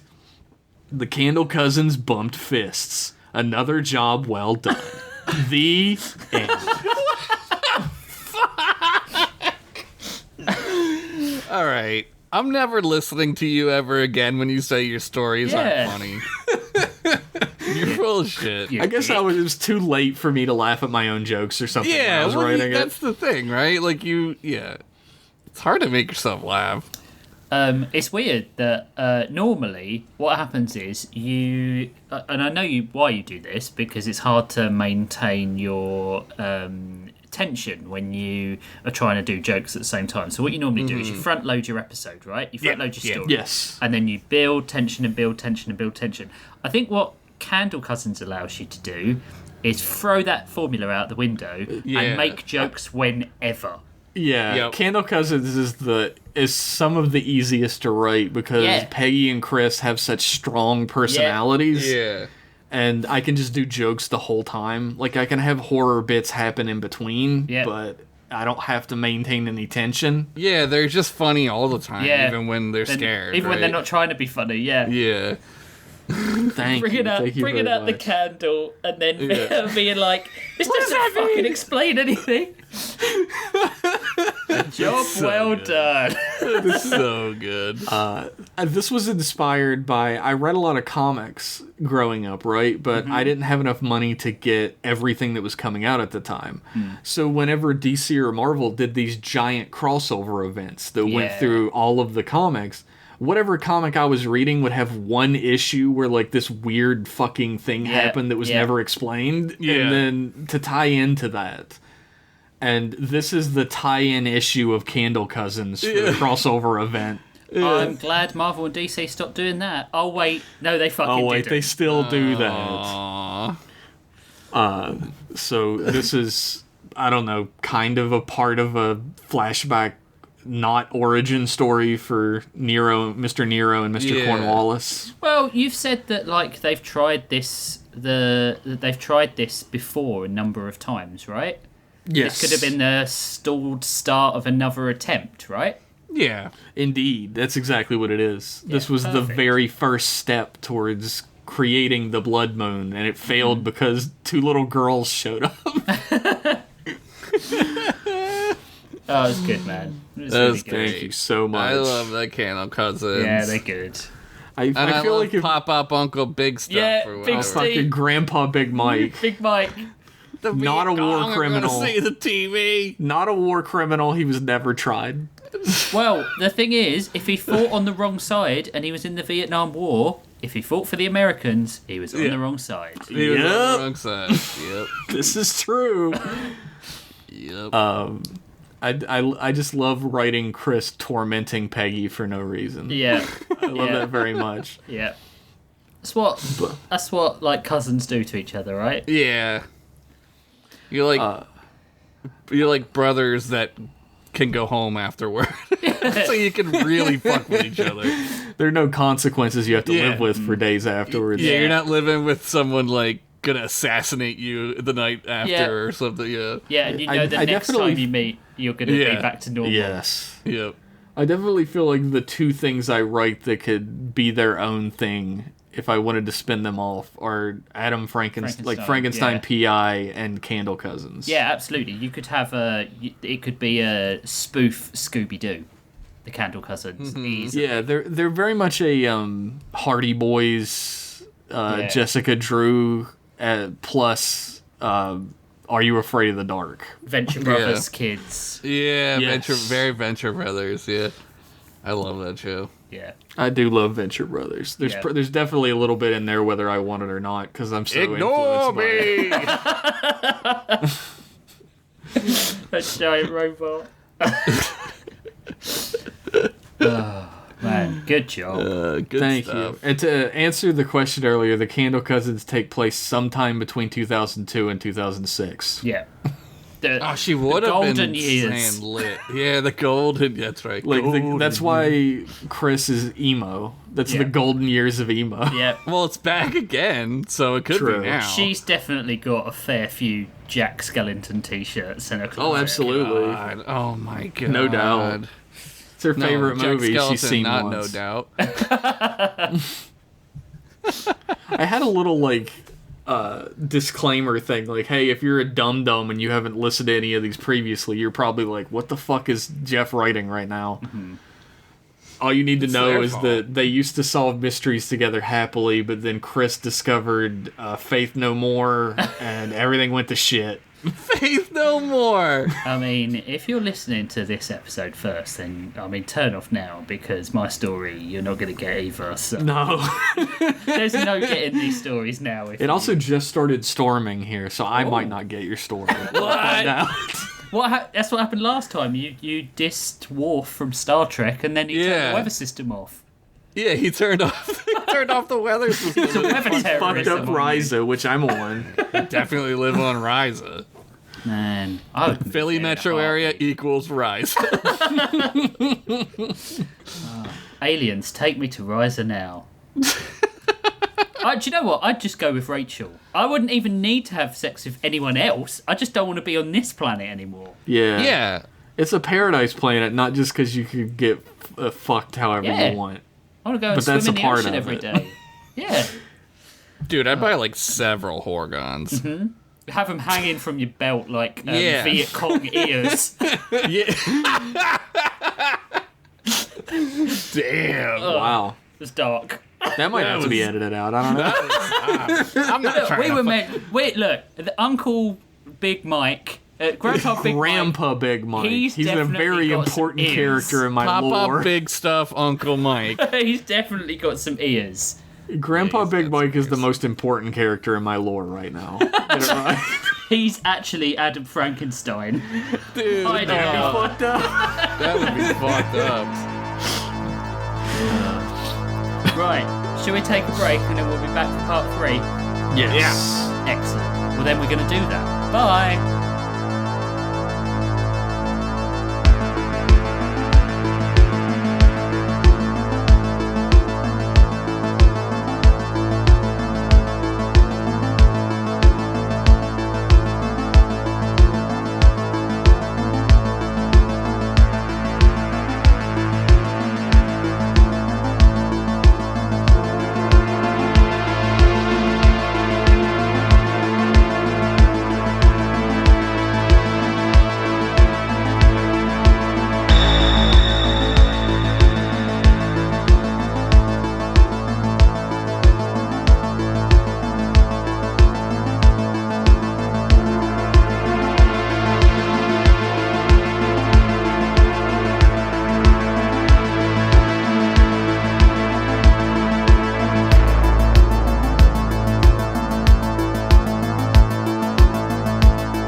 the Lords for part 3.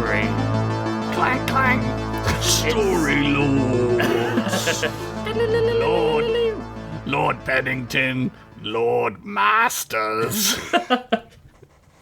That's all we do all day is sit in like a triangle of our like lounge chairs and our smoking jackets. Mm-hmm. I was picturing like giant fucking like Saruman thrones. They're just on a giant stone slab facing You were each going other. like full Klingon, right? Like, Yes. Like we're wearing like spiked armor. Like and we're in shit. a pitched black room and sitting in a triangle in gigantic thrones being Lord Henderson, Lord Masters. Oh, man. Hope someone's feeding me grapes. I can go for some grapes right now. Of their own accord, because we're so awesome. They can quit if they want. they can They're quit. got benefits. It pays good. It's a good paying job. They wear those chainmail bikinis because they want to. But we haven't imposed any sort of dress code or anything like that. Yeah. They just We really do liked Return of the Jedi. We do have a chainmail dress code. Oh yeah, you can wear any type of chainmail you want. Chainmail. You'd be stupid not to, right? Yeah. Because, How like, much- what if the story kicks so much ass it fucking pierces your armor, you Yeah. know? With how True. much murderous duplicity happens in our courts, I gotta imagine chainmail is a smart way to go. Yeah. Man, I'm always on podcasts with murderous duplicity. Please rate us on iTunes. All right, guys. My story this week is called Liar, Liar, Pants Ceasefire. Oh my god, Rich. It had been 3 days on the Technomancer's ship. 3 days without contact with Ellie or Tabor or even the Technomancer himself.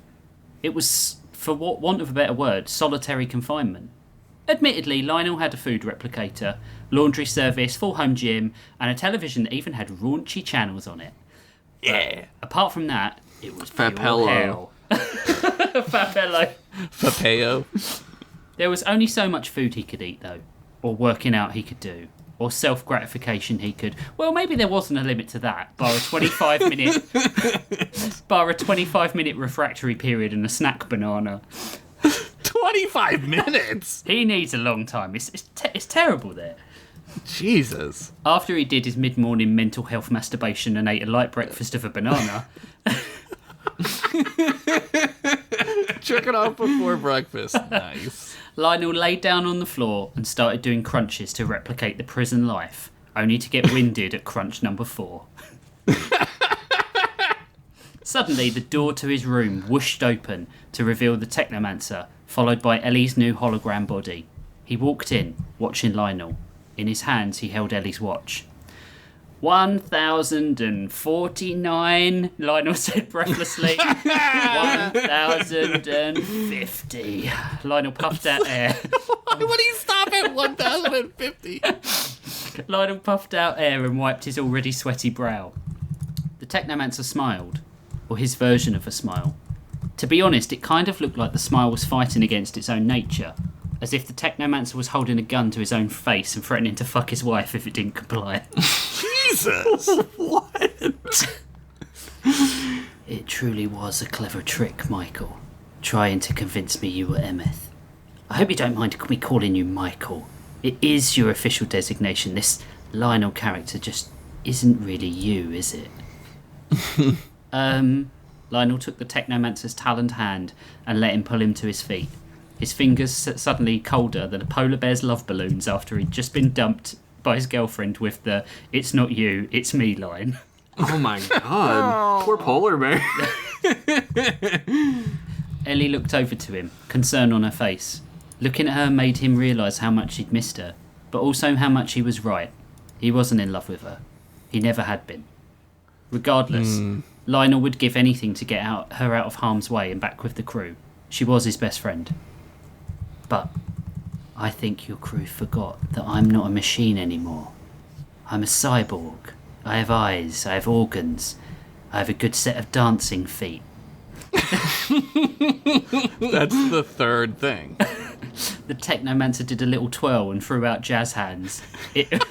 What? It was genuinely the most terrifying thing Lionel had ever seen. Like an evil Dick Van Dyke had suddenly become his nemesis. That is scary because it's like weird. So it's out of so character. weird. Yeah. And it was creeping Lionel the fuck out. I'm a little bit human these days. It's in part why I want all this fighting to stop. Why I gave Ellie a new body. I'm a nicer, more wholesome technomancer now. Lionel made the same face as when his proctologist's finger wanted to take things to the next level. How old is he? He doesn't need to go to the proctologist. He's definitely got some over anxiety about stuff. Hypochondria. I can see you're skeptical, Michael, but I have goals and dreams of my own. And given that whatever power I've recently gained will wipe away in 50 years or so, and all this will be as forgotten as Mark Wahlberg's racially motivated attempted murder charges, I didn't Holy forget. shit! I'm keen to do whatever I can to avoid it, even if that means pooling resources and working with you people I once called enemy. If that's true, then why did you send Emeth to kill us? Lionel asked, his hands raised to defend himself, and his voice primed to scream like a 4-year-old. My experience at the way station, absorbing Forex Santo and the android, it threw me into turmoil. My 3 selves were trying to vie for leadership, and I must confess the Wraith part of me got the best of me. I let the rage take hold and sent Emeth with ill intent, but now I've become a 4th person. Someone not just fury or scheming or cold detachment, but a horrifying combination of all those terrible things, Lionel sniffed. Lionel, Ellie warned, taking a position between the two of them. The technomancer's eyes narrowed. I appreciate that my past behaviour might skew your perception of my motives. I'll leave you to talk with Ellie, so she can back up what I've been saying. He turned to leave, placing the watch on the table. And if I can't convince you, I'll convince your crew. I've already sent a meeting hail to them via your shuttle. Until then, you're my guest, and you shall be afforded the privileges of such. The Wi-Fi password is Big Daddy Technomancer, all He is lowercase. becoming more human. All lowercase, 69 star. Star! Asterisk. Don't touch Tabor, Lionel ordered. Call your undead dogs off of him, and I'll talk to him when he shows up again. The Technomancer shot Lionel a look before giving a single nod and leaving, his long green cloak catching in the closing door as it swooshed shut behind him. The door opened immediately and he pulled it back through, lifting a hand and whispering, "I'm sorry, cloak problems." All right. I love the Technomancer now. Why is the Technomancer so funny? I love him. Before storming off again. "Ellie, what the hell?" Lionel began, before Ellie threw her arms around him and squeezed. He returned the hug, so happy to see her. She pushed him away slightly and put a hologrammatic finger to his lips, then grabbed the watch and threw it to Lionel, before touching the watch face and transferring her digital self back to it.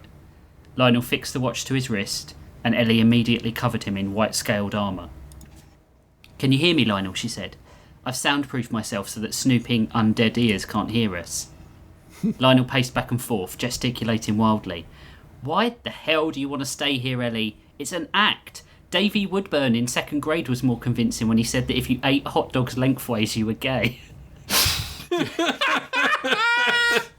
That's my favorite insult. "Because," Ellie said, "what he says is worth listening to, I promise you. And it might be the only way we can all get out of this thing alive. Lionel, just listen to me. Also, I don't love you anymore and I'm worried that I never did, but we can talk about that later." She said the last sentence. She said the last sentence incredibly fast, hoping it would take him a while to process. What? Lionel muttered. "Been 3 days with no damn contact." Grissom sat in the co-pilot's seat, his expression grimmer than usual as he tapped the sensors with a finger, hoping to see a blip appear. Blotch sat at the controls and flicked the ejector seat safety cover off. What did I say? What did I say would happen the next time you did that?" She sighed, flicking it closed again. Grissom wasn't exactly worrying over nothing here. Look, we're all worried, Gris, but we said 4 days, didn't we? Grissom stood, making for the mess hall. 4 days is a long time, Blotch. I just hope we didn't serve Tabor and Lionel up to that prolapsed hemorrhoid made flesh and bolts. Jesus. This is a little gross. What did you, like study my stories? He left the cockpit, and Blotch considered his words. Me too. Main course is getting smaller by the day. Technomancer won't even have to chew in a few days. Doots had been watching Mookie staring at the prophecy tablet they had sculpted for 2 days while she played. She started by playing Your Decision by Alice in Chains, then moved into Big Decisions by My Jacket, then Do It Again by Queens of the Stone Age, and this morning she was playing Nothing Else Matters. Can you, DJ my wedding? It was all intended to encourage Mookie to make a damn decision, but as she finally put down the keytar, Mookie still just stared at the tablet. They had been so engrossed. Doots hadn't had a chance to talk to Mooks about what had happened to her the last few days. I appreciate the efforts, my love, said Mookie, but this decision isn't the rushing kind. I have to time it perfectly, and I've been reaching out with my other senses to try and find the right time for the universe. Doots put her hands on her knees. I didn't want to bother you with this, but if this helps, I've started to remember, Mooks. Mookie turned to her. What do you mean? I remember it all. Our past lives, before the crunch, before the thing that became the Technomancer and I were reborn. I remember you and I and all the many times around. There was the time you were an established cop and I was the grief-stricken dog-biscuit-eating hobo cop. But what? Lethal Weapon. There was the time we both worked in the candy factory and we kept getting each other in trouble with our long-suffering fake husbands. What's that one? I love Lucy. I love Lucy. Okay. Or when I was the plucky starship captain and you were my stoic first officer and we were totally doing it on the regs.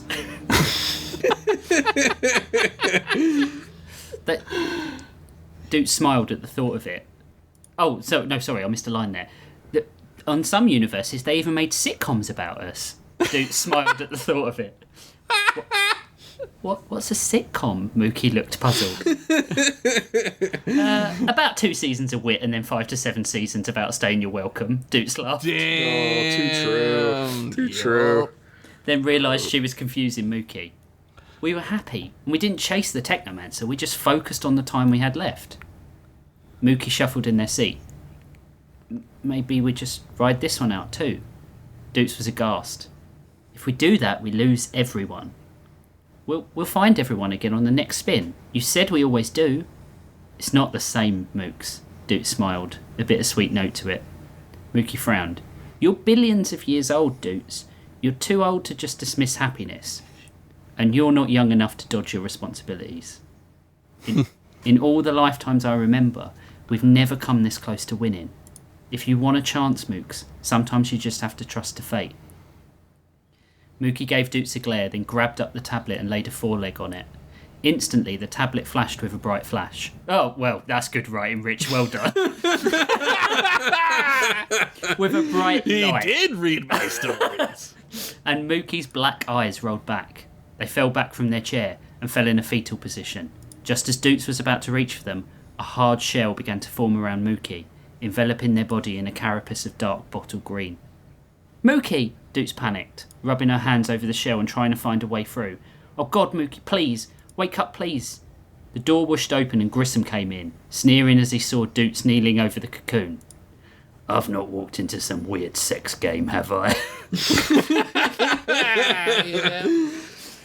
Mookie used the tablet and now she's in this thing. Doots was rambling, panicking. She'd never seen anything like this in all her lives and she was scared. We've got to get her out of this before... Attention peeps! Blotch came over the internal comms.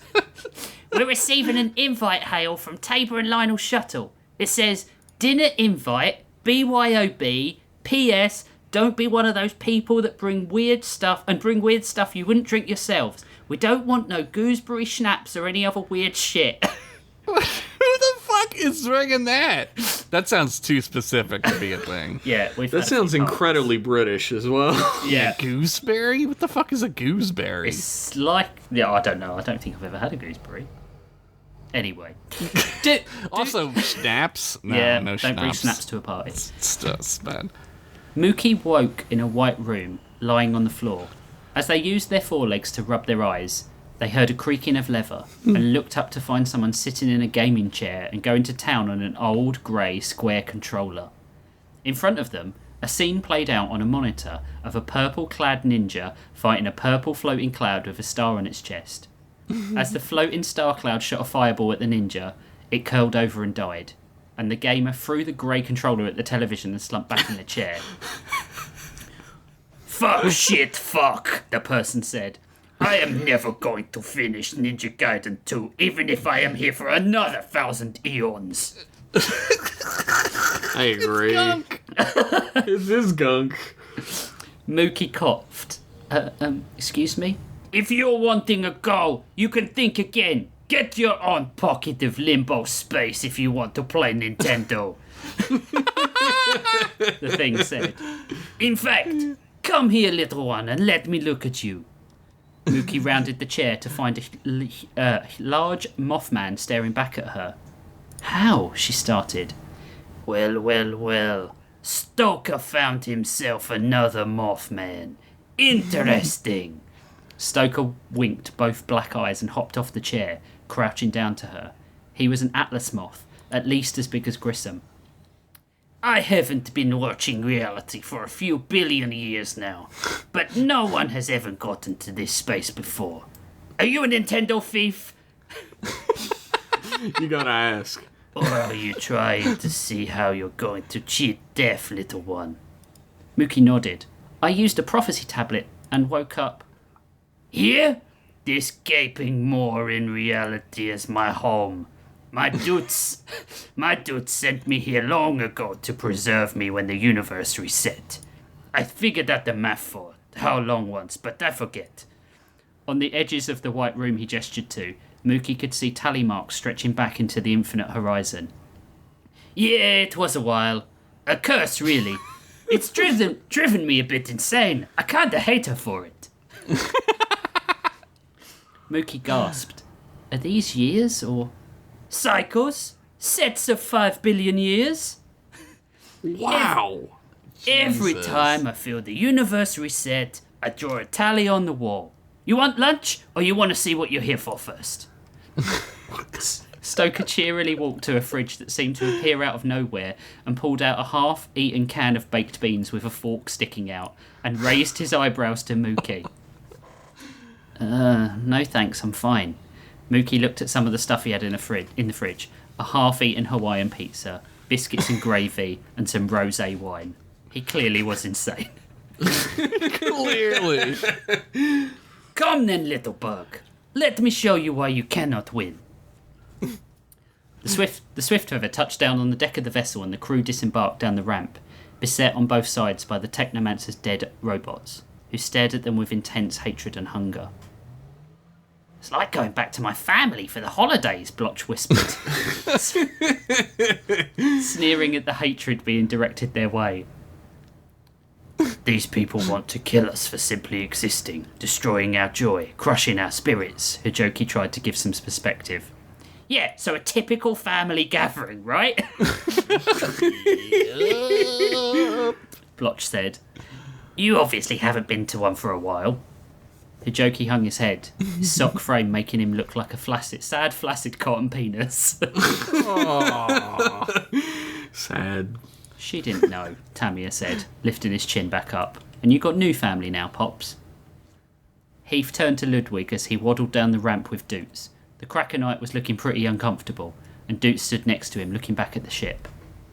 They will be okay, Doots. There was nothing I could do to open the cocoon, so I do not fathom how the Technomancer could hurt Mookie if we leave them unattended. That wasn't as comforting as you think it was, Heath, Doots sighed. Grissom put a hand to Doots' shoulder. Don't worry, kid. If Mookie dies, we'll avenge him. Great job. I'm not worried. Also, unsurprisingly, not helping Grissom, but thank you. A door at the end of the hangar bay opened to reveal an ominously lit room, and Grissom cleared his throat. Well, that looks like a mighty fine place to be obviously entrapped and suffer a full-on slaughter in.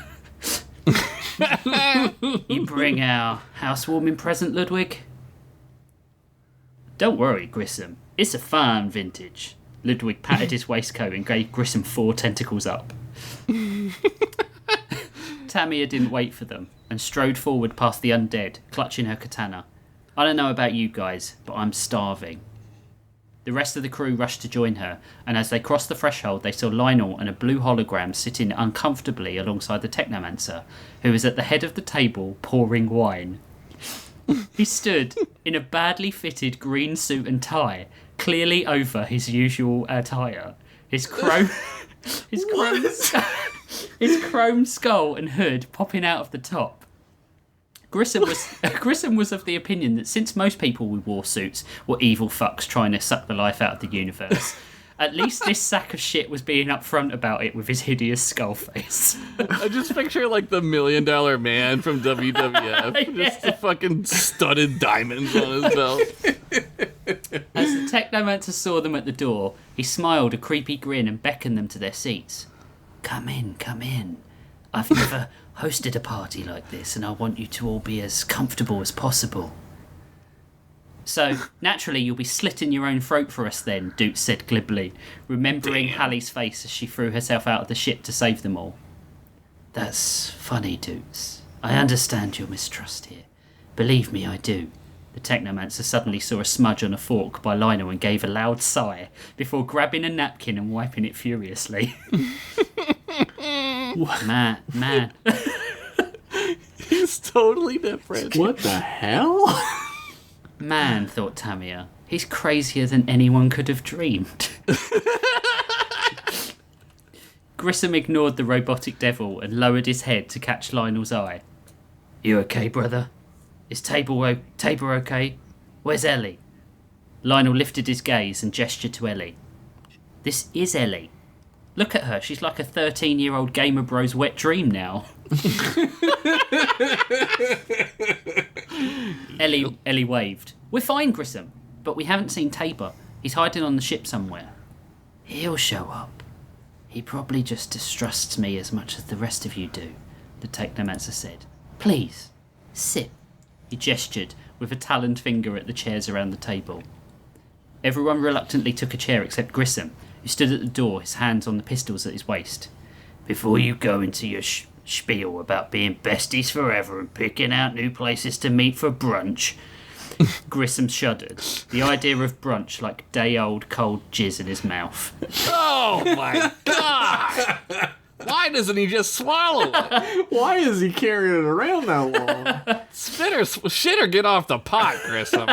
Spitter, get off the pot. There it is. Nice. There were already 2 names for it. Late breakfast or early lunch. Fucking kids trying to rebrand everything. Yeah, kids created brunch, for sure. Yeah, millennials created brunch. That's right. Yeah. We wanted to set our stall out early.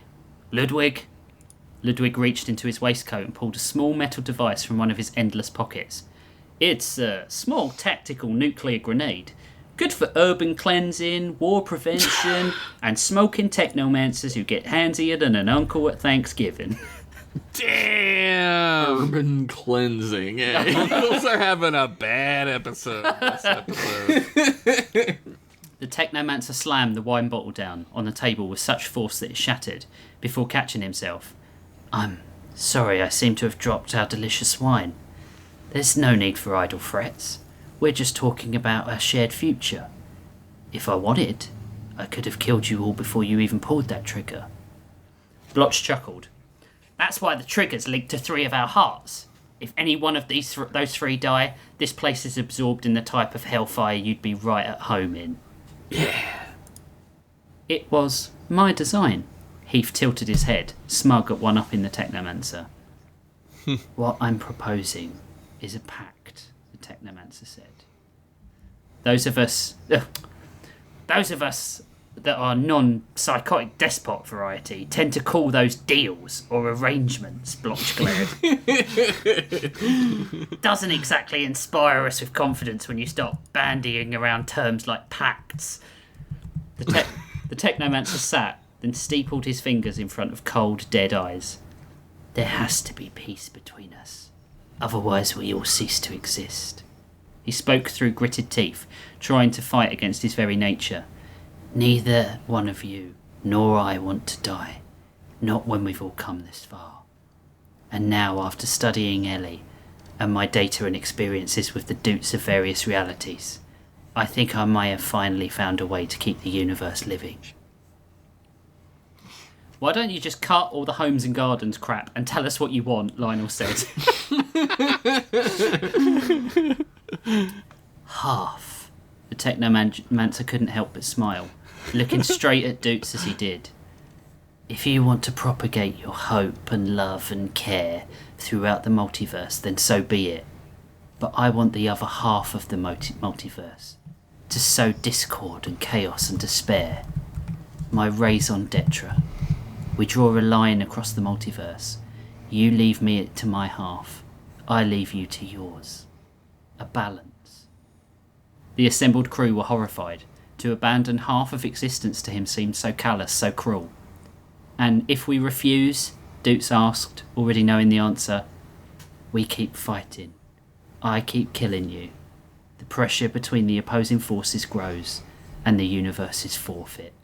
The technomancer said. I don't want to do it, but if I can't win at least half of what I want, nobody will.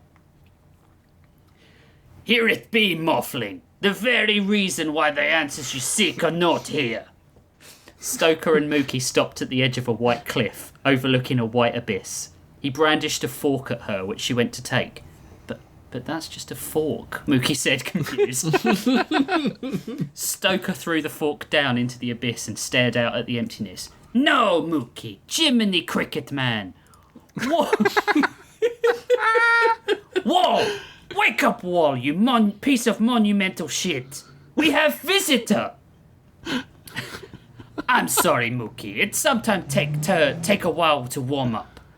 Out in front of them stretched a vast, tall wall of white in this white world. This is Origin Wall, where plans for universe come from.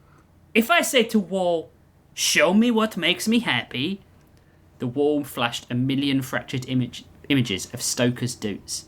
She was magnificent, a muscly bound pirate with grenades for earrings. Shit. She had a face that said try me and a butt that said try me. Oh! It seemed in all realities, Doots was amazing. Now, ask question, child.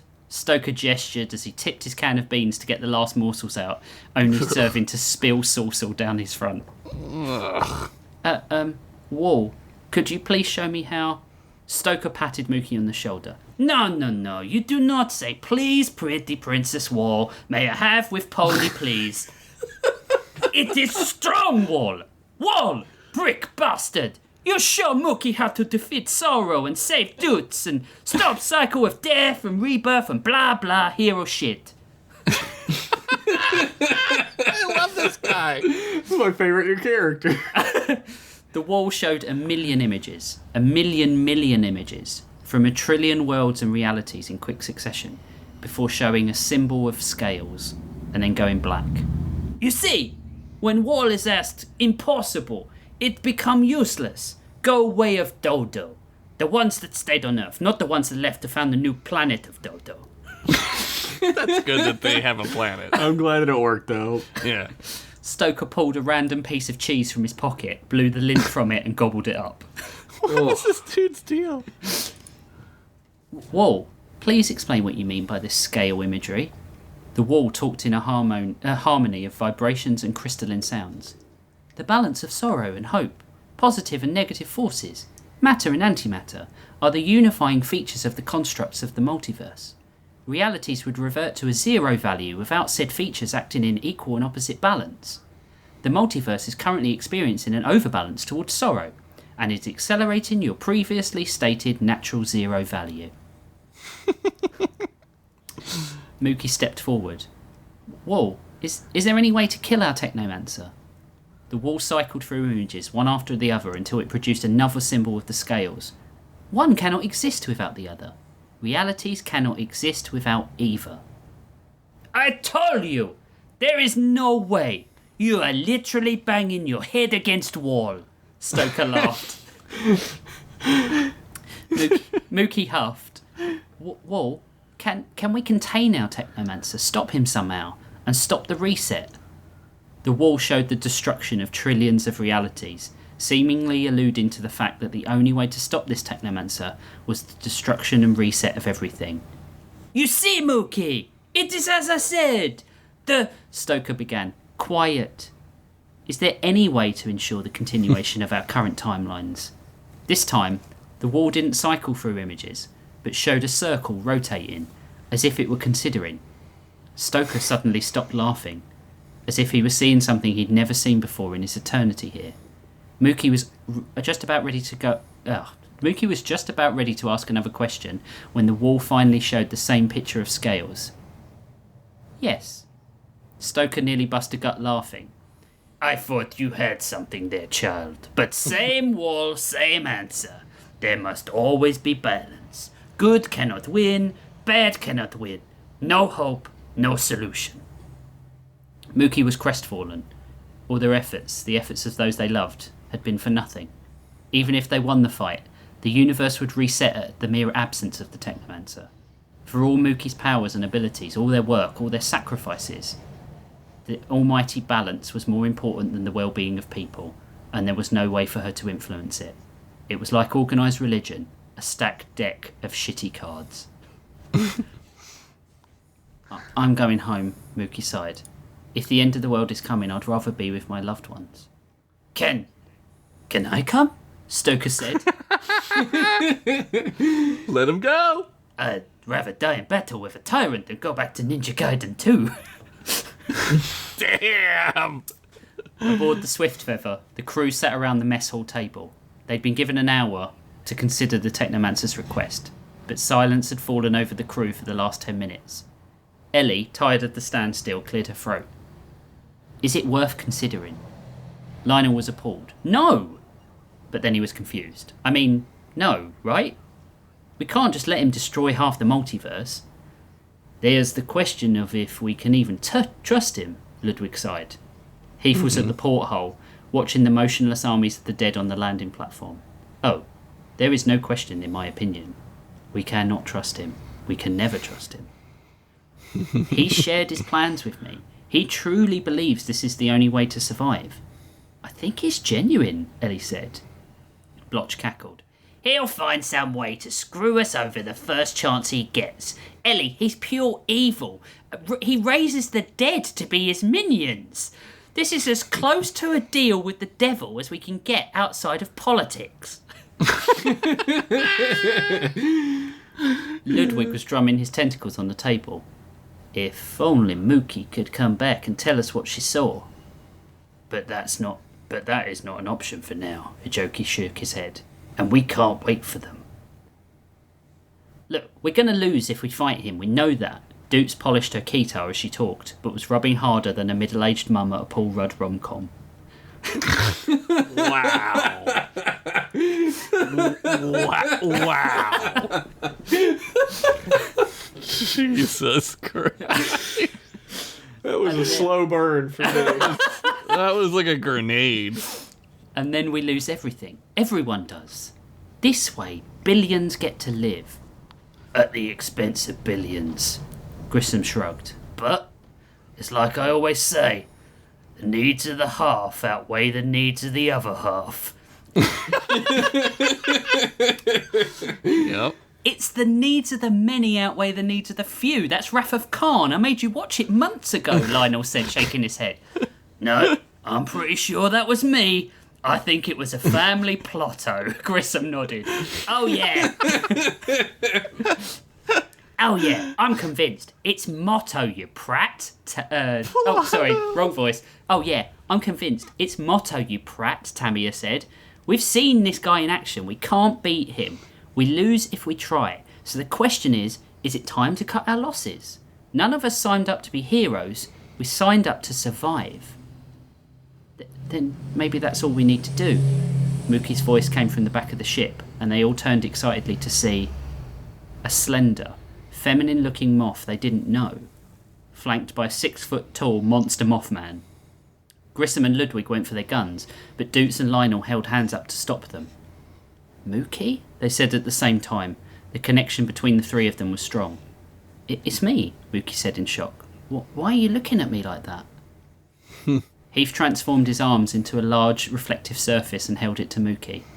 The moth put forelegs to their face, unable to reconcile what they saw with what they were feeling. But it was Mookie that stared back in the reflection, a Mookie that bared an uncanny resemblance to Death's Head. You look like Death's Head. Dukes grabbed Mookie's forelegs. You look so different, Mookie said, her lips trembling. Yeah, but also beautiful, Dukes smiled, wrapping her arms around Mookie. What does this mean? Probably that Death's Head was my mum. Mookie remembered her friend that had always helped her, protected her, pushed back her ascension day so she didn't have to take on the pressures of picking a final form and sex that went with it.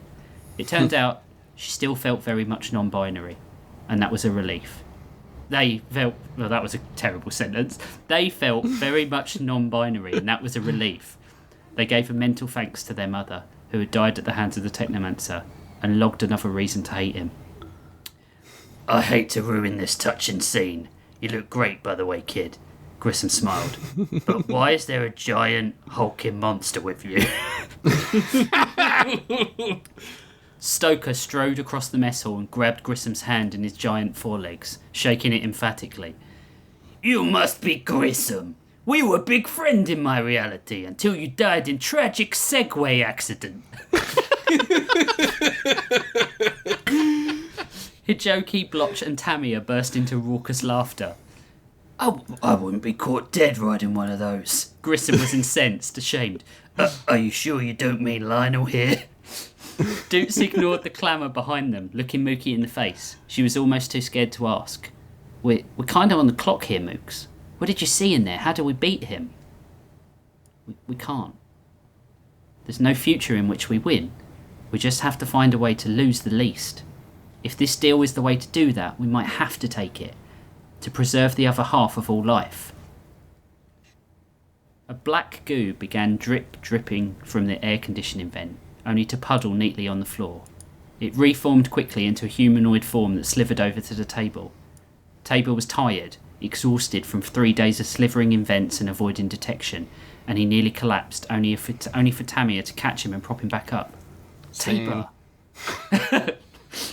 Tabor, we thought you were dead. If the Technomancer had his way, I would be. Tabor winced. You guys can't take this deal. Tabor, we have been over the moral, Heath began. It's not about the morals, Heath. Tabor slammed his gooey palm against the table. There's something you need to see. Stoker cleared his throat. I'm sorry. Could I please visit the bathroom? I held to be polite, but I'm bursting now. My favorite character. Tamia, Hijoki, Ellie Grissom, Mookie, Stoker and Blotch joined the Technomancer on the bridge of his ship, a dark green polished room that contained only one chair for the Technomancer to plug into and command the entire ship. It was ostentatious, but a baller setup, and Tamia had to at least give him that. We agree to your terms, Mookie said, watching as the Technomancer scanned them, deciphering their new form, cataloguing them. And I see you brought muscle to make sure the ink dries on our deal. You look lovely, dear Mookie. The Technomancer stood watching out over the universe at the clear view screen at the front of the room. Much different from when I first met you. You mean when you killed my mother? The Technomancer turned. That was over 100 lifetimes ago for me. But I am sorry. The part of me you call Wraith was much more vicious than I am now. Whatever, demon. What's the next step? Hijoki sneered. We divide our winnings, and then we go our separate ways. Dukes can open a portal, and the technology I have reverse engineered from Ellie means I can keep it open and use it to transport my forces to the other agreed-upon realities under my purview, at my whim. His smugness made Blotch want to swing the cudgel at him, and it groaned under her tightening fingers. She also noticed Grissom and Tamia having similar issues, their hands wrapped around the handles of their weapons. Mookie tapped a device in her ear. Lionel, are you down in stellar cartography? Yeah, I'm here with Heath, Ludwig and Doots, he lied, as Heath projected Doots' life signs in the room to fool the Technomancer's sensors. The guys are just checking the Technomancer's line in the sand. Heath scanned the realities and found the perfect one he was looking for, noted down the frequency for Doots, before giving a thumbs up. Affirmative, he said. With a few taps of the controls, Ludwig checked the proposed line along the displayed multiversal map, then put a tentacle to his ear. All looks good here, kiddies. We are a go. Down in the bowels of the ship, Tabor turned his arm into a screwdriver and removed the screws from the coolant housing. It's his whole arm, huh? He placed a small metallic box in the open space, then screwed it back up. You know I could have portaled that in, right? Doots said, crawling alongside him. She was dulled down and a muddy yellow, emitting almost no light at all. Under instruction from Tabor, she had been told to keep her life signs low to avoid detection. No, you couldn't have. He'd have seen us. Plus, it's lazy writing. Yup. I spent 3 days dodging sensors and finding his blind spots. Just trust me. Tabor had a determination she had never seen. His jokes and barbs were all at once replaced by a steely fury. Tabor, are you all right? Doots asked. You said we can't take this deal, but you haven't said why yet. Tabor moved along the service tunnel, Doots following. My own people were immoral, cruel, scumbags, Doots. But they were victims of a genocide. I wouldn't wish that on anyone, regardless of the benefits. Doots felt a sting of guilt. They all did, but they were out of options. If he leaves half of us alone... I brought you here to show you something. You're meant to embody hope. Well, take a look through that next vent and tell me where the hope is there. Tabor gestured to an opening 5 metres from them. Doots crawled to it and peered out. In the room beyond, an army of undead were being fitted with the tools of war in a production line. Armour, weapons, trackers. They were being prepped for anything but a slow spread. They were being prepped for invasion. On their arms, Doots noticed small bands that looked identical to Ellie's watch. And on a screen in front of them, squads were being allocated to realities not limited to the half that had been agreed. Mm-hmm. This deal has a you scratch my back, I stick all the knives in yours quality about it, doesn't it? Tabor said over Doots' shoulder. All he's waiting on is your portal. Doots put a finger to her ear. Doots here. Tabor's plan is 1,000% go. The Technomancer nodded his head. So, we're agreed then. Wonderful. When Doots can open the portal, you can all disembark. Tamia in her jokey shared a look, aching to fight. Tam could feel her mentor's calming influence, his hushed tone in her head. Doots, are you ready to open the agreed-upon portal? Mookie asked. An orange spiral spun in the view screen, and the Technomancer was bathed in a golden light as the portal spun open behind him. He seemed almost happy, as if that was a feeling in his range. I feel truly blessed and thankful for your actions here today. He's so weird now. He is super weird. He's so fucking weird. He was crying, tears running down his metal skull. I feel like this is a good time to sing. What the hell? What is happening? Well, if you take a cup of galaxies, a little spoon of fate, you'll find those special nemesis that overlook the Grissom shot the Technomancer 12 times in the face. Completely destroying his metallic skull and sending him flying backwards into the view screen. The only thing I hate more than undead despots is musical theatre. Yes! Grissom announced as he picked up Tamia and flung her forward. The ninja ignited her sword and sliced the recovering Technomancer's arms clean off, pinning them both to the floor with the kunai Ludwig had been kind enough to make her.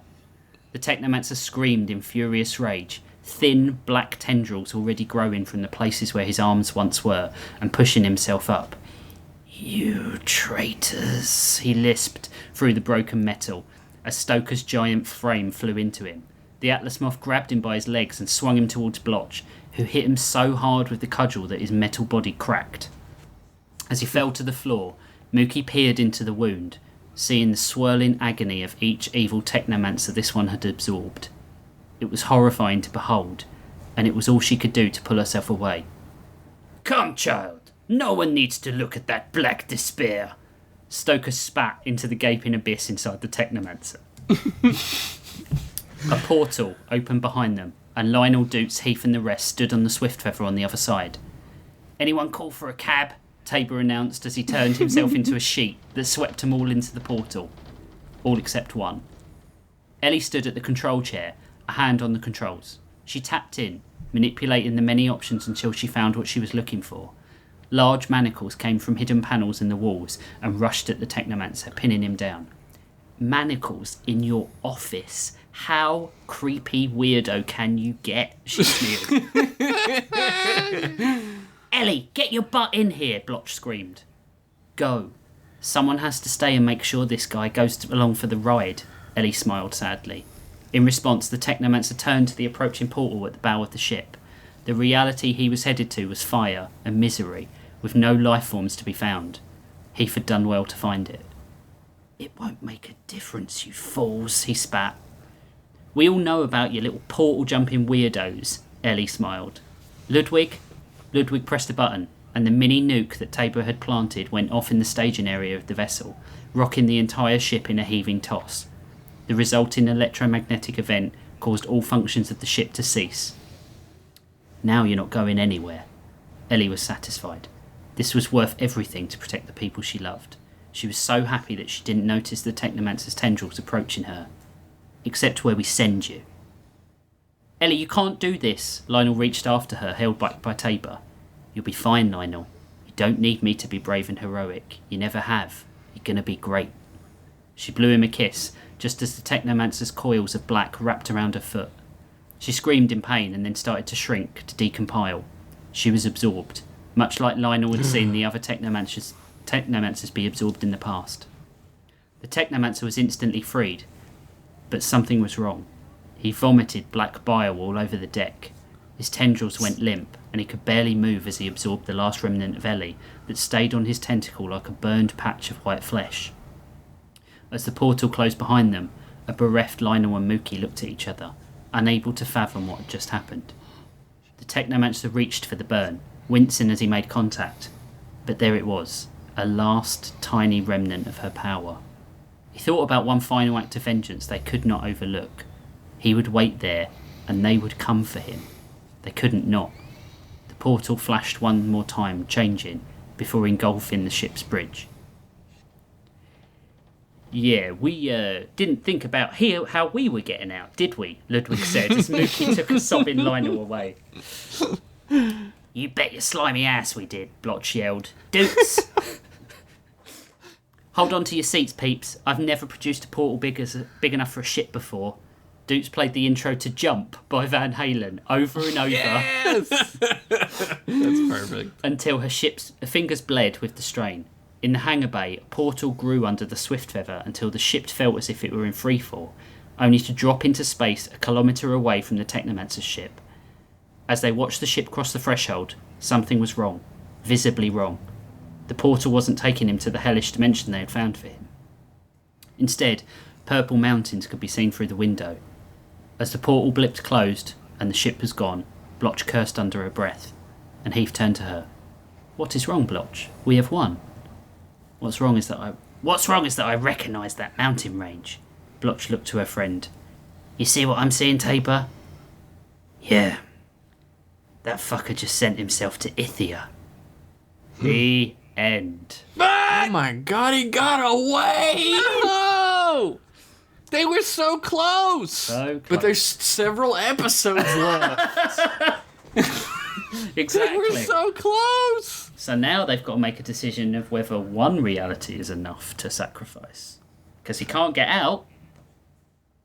But, like, what if he's just weird forever. What if it's not evil anymore? What if it's just weird? He's just super weird. Yeah, he really is weird as fuck now. I love him. It's too much for him. He's too evil. He can't cope with it. He's like horseshoe effect. He's like coming back to normal almost. But he still is evil. But still evil, yeah. He's trying to sing. He's doing jazz hands. He's dancing around. Wearing a suit over his regular outfit. It's hilarious. That's so good. I loved him, and I love strong Russian... Stoker. Stoker, yeah. Stoker is my new favorite character. Yeah, he's great. So I'm sure he'll be dead soon. He'll be dead soon. I love the fucking Matrix, too. Yeah. That was so good. That was great. If they are going to win, there's probably some clue in this how they might win. I'm just saying that. But you might not get it yet. My man has been complaining for 20 episodes about having too many characters. And then introduced a new one in this one? Yeah. At this point, he's his own worst enemy. Yeah, I don't have I know. any sympathy for this man. Well, I needed someone to explain to Mookie why they couldn't do what they needed to do, right? And then I was like, Yeah. I had such fun writing him. I was like, well, he's coming along now too. Right? That's what happens. You write a good character. That's what happens, like in like shows too, right? Yeah. Like an actor will like That's why play a Urkel character. became the main character. Yeah. Yeah, and they're like, well, that's the show now, Yeah. right? Like, I will say that at a certain point, I've been meaning to say this to you for ages, and this is probably not the venue to do it live on a podcast. That's fine. But Why not? I love your writing so much, but at a certain point you started calling Mookie Mooks. Oh, yeah. Mooks that's and her Doots. nickname. Mooks and Doots. And every time you say Mooks, my brain has to go, he doesn't mean Doots. Yeah. yeah, it's yeah. They give each other. I've started referring to Tamia as Tam as well because, like, I started feeling like if they'd spent this long together, they would start giving themselves They nicknames. wouldn't say, yeah. That's like how I call you Jeff, and then I call the other guy Other Jeff. Yeah, exactly. And sometimes other Rich and other Rich. Yeah. And you call yourself Other Jeff. Yeah, which is super not convenient. No, it's not convenient. Also, super not mentally healthy. No. But, I mean, when am I ever? You know what I mean? I like that But, like- Tamia is fully accepted as a ninja at this point. Yep. Yeah. Yep. Outright throwing kunai. Yep. I love the Ninja Gaiden thing. That was like, hilarious. Yeah. This Well, dude's 'cause been like... As soon as you said a purple ninja, I was like, he's playing Yeah. Ninja Gaiden. But I thought about what would be the game that if I played for 1 billion years, I don't think I could couldn't still beat it. complete. And I think it's Ninja Gaiden 2. It's hard. It's Yeah. a rough one. I was always much better at Shinobi. Yeah. for Shinobi was Sega. better, Yeah. But the thing is, there's something about, I can't remember if it's you have infinite continues on Ninja Gaiden 1, and on Ninja Yeah. Gaiden 2 they took that away, and so it's like life based, and it's just impossible. I've beat the first boss, but he takes 3 forms, and I've gone back and done some some old NES games that I couldn't do as a kid, like Castlevania and Ghosts and Goblins, Yeah. but I still can't. I can't do it. Can't do it. Some games are just, like, they're not meant to beat, right? Yeah. I feel like Ninja Gaiden 2 is one of those games that's just Yeah. like, if you've beaten it, that's like a badge of honor. Yeah, and also probably a sign of mental illness. Why didn't Stoker just ask the wall for a Game Genie? Yeah, well, True. I mean, because he's mad. That's right, he wants Stoker- to suffer. Stoker is a direct response to everyone making jokes about how you only do 2 voices. He wasn't meant to be. Stoker is such a good voice, too. Like, Yeah. I really love him. Well, the thing is, I wanted to make him because the only Russian voice I think anyone who's not Russian can do is the drunk mad Russian, right? Yes. But I didn't want Yeah. to make him drunk. I wanted to make him that he's like obsessed with food. Like Except he eats, like, baked beans. Yeah, out of he a eats can. trash. Disgusting food. he eats what an insect would eat. Anything. Yeah, anything. That's such a hilarious character. I'm I glad don't you think like people him. realize, like, how hard it is to read and react to Yeah. the voices you wrote. Like, it's so hard to think in that second before you have to read the line. Because I have to do this. There's Yeah. something much easier about doing like Frankenstein PI because I'm always doing the voice. Yeah. Like when I have to do like Candle Cousins and I'm constantly switching voices, it's really hard to keep up sometimes. It's hard. Yeah. Like Imagine if you're rich and you have 75 characters. And all of them sound They only the- have two voices. Two voices, yeah. There is a slight difference. I still cannot get Hijoki's voice. I can never remember what I've done in the past. It's sort of like it's like this, but not. It's still and then American. but then it changes too much the next time. Yeah. Oh, I do that all the It time. happens all the time. Like if you listen to the way a character talks in one episode that I write and then the next, they probably don't sound anything alike. Yeah. In my head, if it was a show, he'd be Japanese. He'd be like an old, like Uncle Iroh type of Yeah. voice. But I can't do that without sounding super racist. Yeah, we're not allowed to do that. I can't do that. Even with good intentions, that doesn't fly. I it's- can't do it. Yeah. So imagine, if you will, that he is Uncle Iroh. He's Haku from Samurai Yeah, Jack. yeah. Aku, that is Aku. yeah. That guy who is like 150 years old. Yeah. Yeah, and he has was been in also Uncle everything. Iroh. Yeah. Yep. He's Is that Jackie Chan? Is it the Jackie Chan cartoon? He was in that too. I think he was, wasn't I he? think he was Shindu, the villain. Oh, was he? Yeah. But like, I fucking love the clip where he's like, "We will meet at the Grand Temple ruins," and Jack is like, "Is that near the festering swamp or the trees of misery?" And he's like, "Festering swamp." He's like, "Oh," and he's like thinking about it. And he's like, "Do you? I could pick you up if you need." And he's like, no, I'll find it. Did you ever watch the second? No, I Or still the need fifth- to. Yo, it's fucking sad as shit, man. I've heard. It's like it like ruined my life. I was like, I can't believe I watched this. This is terrible. Well, that's a ringing endorsement. Yeah. I mean, it's amazing, but it's also like, holy shit. Yeah. Also, I'm Shay- endlessly jealous that Rich has a character with a lightsaber. You could just make one. Yeah. You got In 3 my episodes modern left. setting? Yeah, whatever. I mean- Dude, nothing matters. To be fair, Adam Frankenstein is all over the place in terms of chronology, so he could Yeah. have a lightsaber. All of his stories take place in 1934. Have him But go to he's- like Batu East, and then some magic happens, and lightsaber is real. I don't Yeah. know. He knows what TGIF is, but he's from 1934. You could have him go to Chinatown and have a laser katana made with some knowledge that he somehow possesses from the future. Yeah. Or does he possess knowledge? Or from does the he future? possess knowledge of the future? Is he just guessing correctly? Who Maybe. knows? Maybe. TGIF. Thank God it's Frankenstein. Man, that's a shirt. Yes. At some point, we're going to have to do these shirts. Yeah. It's true. Perhaps when we have more than 300 listeners. Yeah. Yeah, if you want a shirt, maybe you need to spread the word about our excellent podcast. Spread your legs and the word. Yeah. Spread your word through your legs. I want to hop in front of all the end of the episode stuff and say something real quick. There is a pretty fucking cool thing happening over on M Class Podcast this month. Yeah. I think you should get into. It's called the Trek Boy Pride Pledge Drive 2023. Every year for 3 or 4 years, it's debated. We have been collecting money through fundraiser for the Trevor Project, and we're doing it again this year, baby. Woo. For the month of June, you boys at M Class Podcast are fundraising on 2 fronts for the Trevor Project. You want to get in on it? Hey, Yeah. who am I to stop you?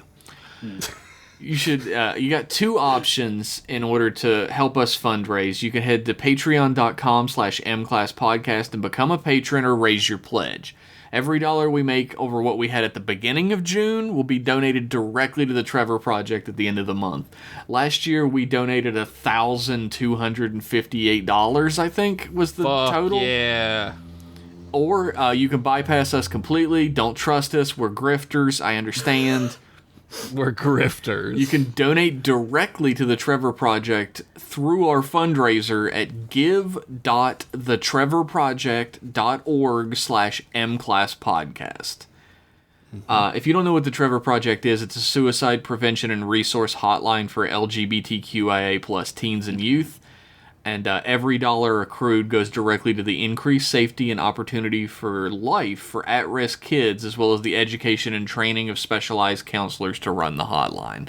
It is a incredibly worthwhile place to put your money, and we couldn't be prouder to be part of a fundraising effort for them. Mm-hmm. Agreed. Sometimes all these kids have is as an outreach is counselling programs because their parents and their blood Yeah. turn They're their back on them. scumbags. So yeah. Yeah, absolutely. We want you to donate, and if you don't, maybe bad things happen to you. I don't know. Whoa! in this life or the next. Yeah. Maybe the Technomancer shows up. Who knows? He definitely will.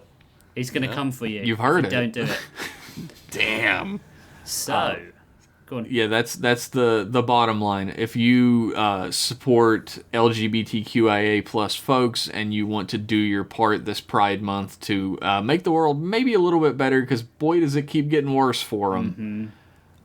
Please take part in the Trek Boy Pride Pledge Drive 2023. There's a graphic about it on our Twitter, and I'll put it up on the mclasspodcast.com as well. Do that. Yes, Do sir. all that stuff. No. Oh, you mean them? You Okay. do whatever you want. All right, all right. As long as come over later. And I mean, if Sex you want to milk. do me whatever you want, that's fine. right eye it is. Oh, Oh no, what do we call that? Sex milk. Sex milk. Yeah. no, that's jizz. It's Yeah, but you get sex milk in the eye. That's what gets you the Yeah. bad eye. That's what gives you sad eye. It definitely gives you pink eye. I mean, maybe. Not that I would know or anything. You may end the show like usual, Rich. Thank you. Proceed, Rich. So, that is the end of the episode. We are going to close the cover on this episode. You always laugh every single time. I was like, this is going to... Funny. The book is Funny book. I like it. So, what do I do next? Prompt bot. Can you wheel out prompt bot, please? Whoever has access to his ports this week. I don't have anywhere to store it, so it's already out. Oh, it's out. He's I've a got some coffee clothes table. on it. Hold up. Prompt bot, your first prompt, please. Monoliths by Permaflame. Did we which not is- already have that? I don't think we did. We have ziggurats. Oh my god, different. true. It's different. It's different. It Go is. to architecture school, Jeff. Yeah, you got me there. Got it. And the next prompt, please.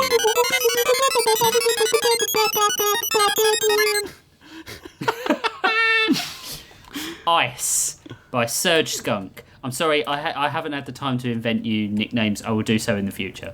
Ice and monoliths. Interested? Not bad. That can fit together. We can figure something out. We could have Vanilla Ice in all of our stories. Oh, ninja rap. It'll work great for Rich.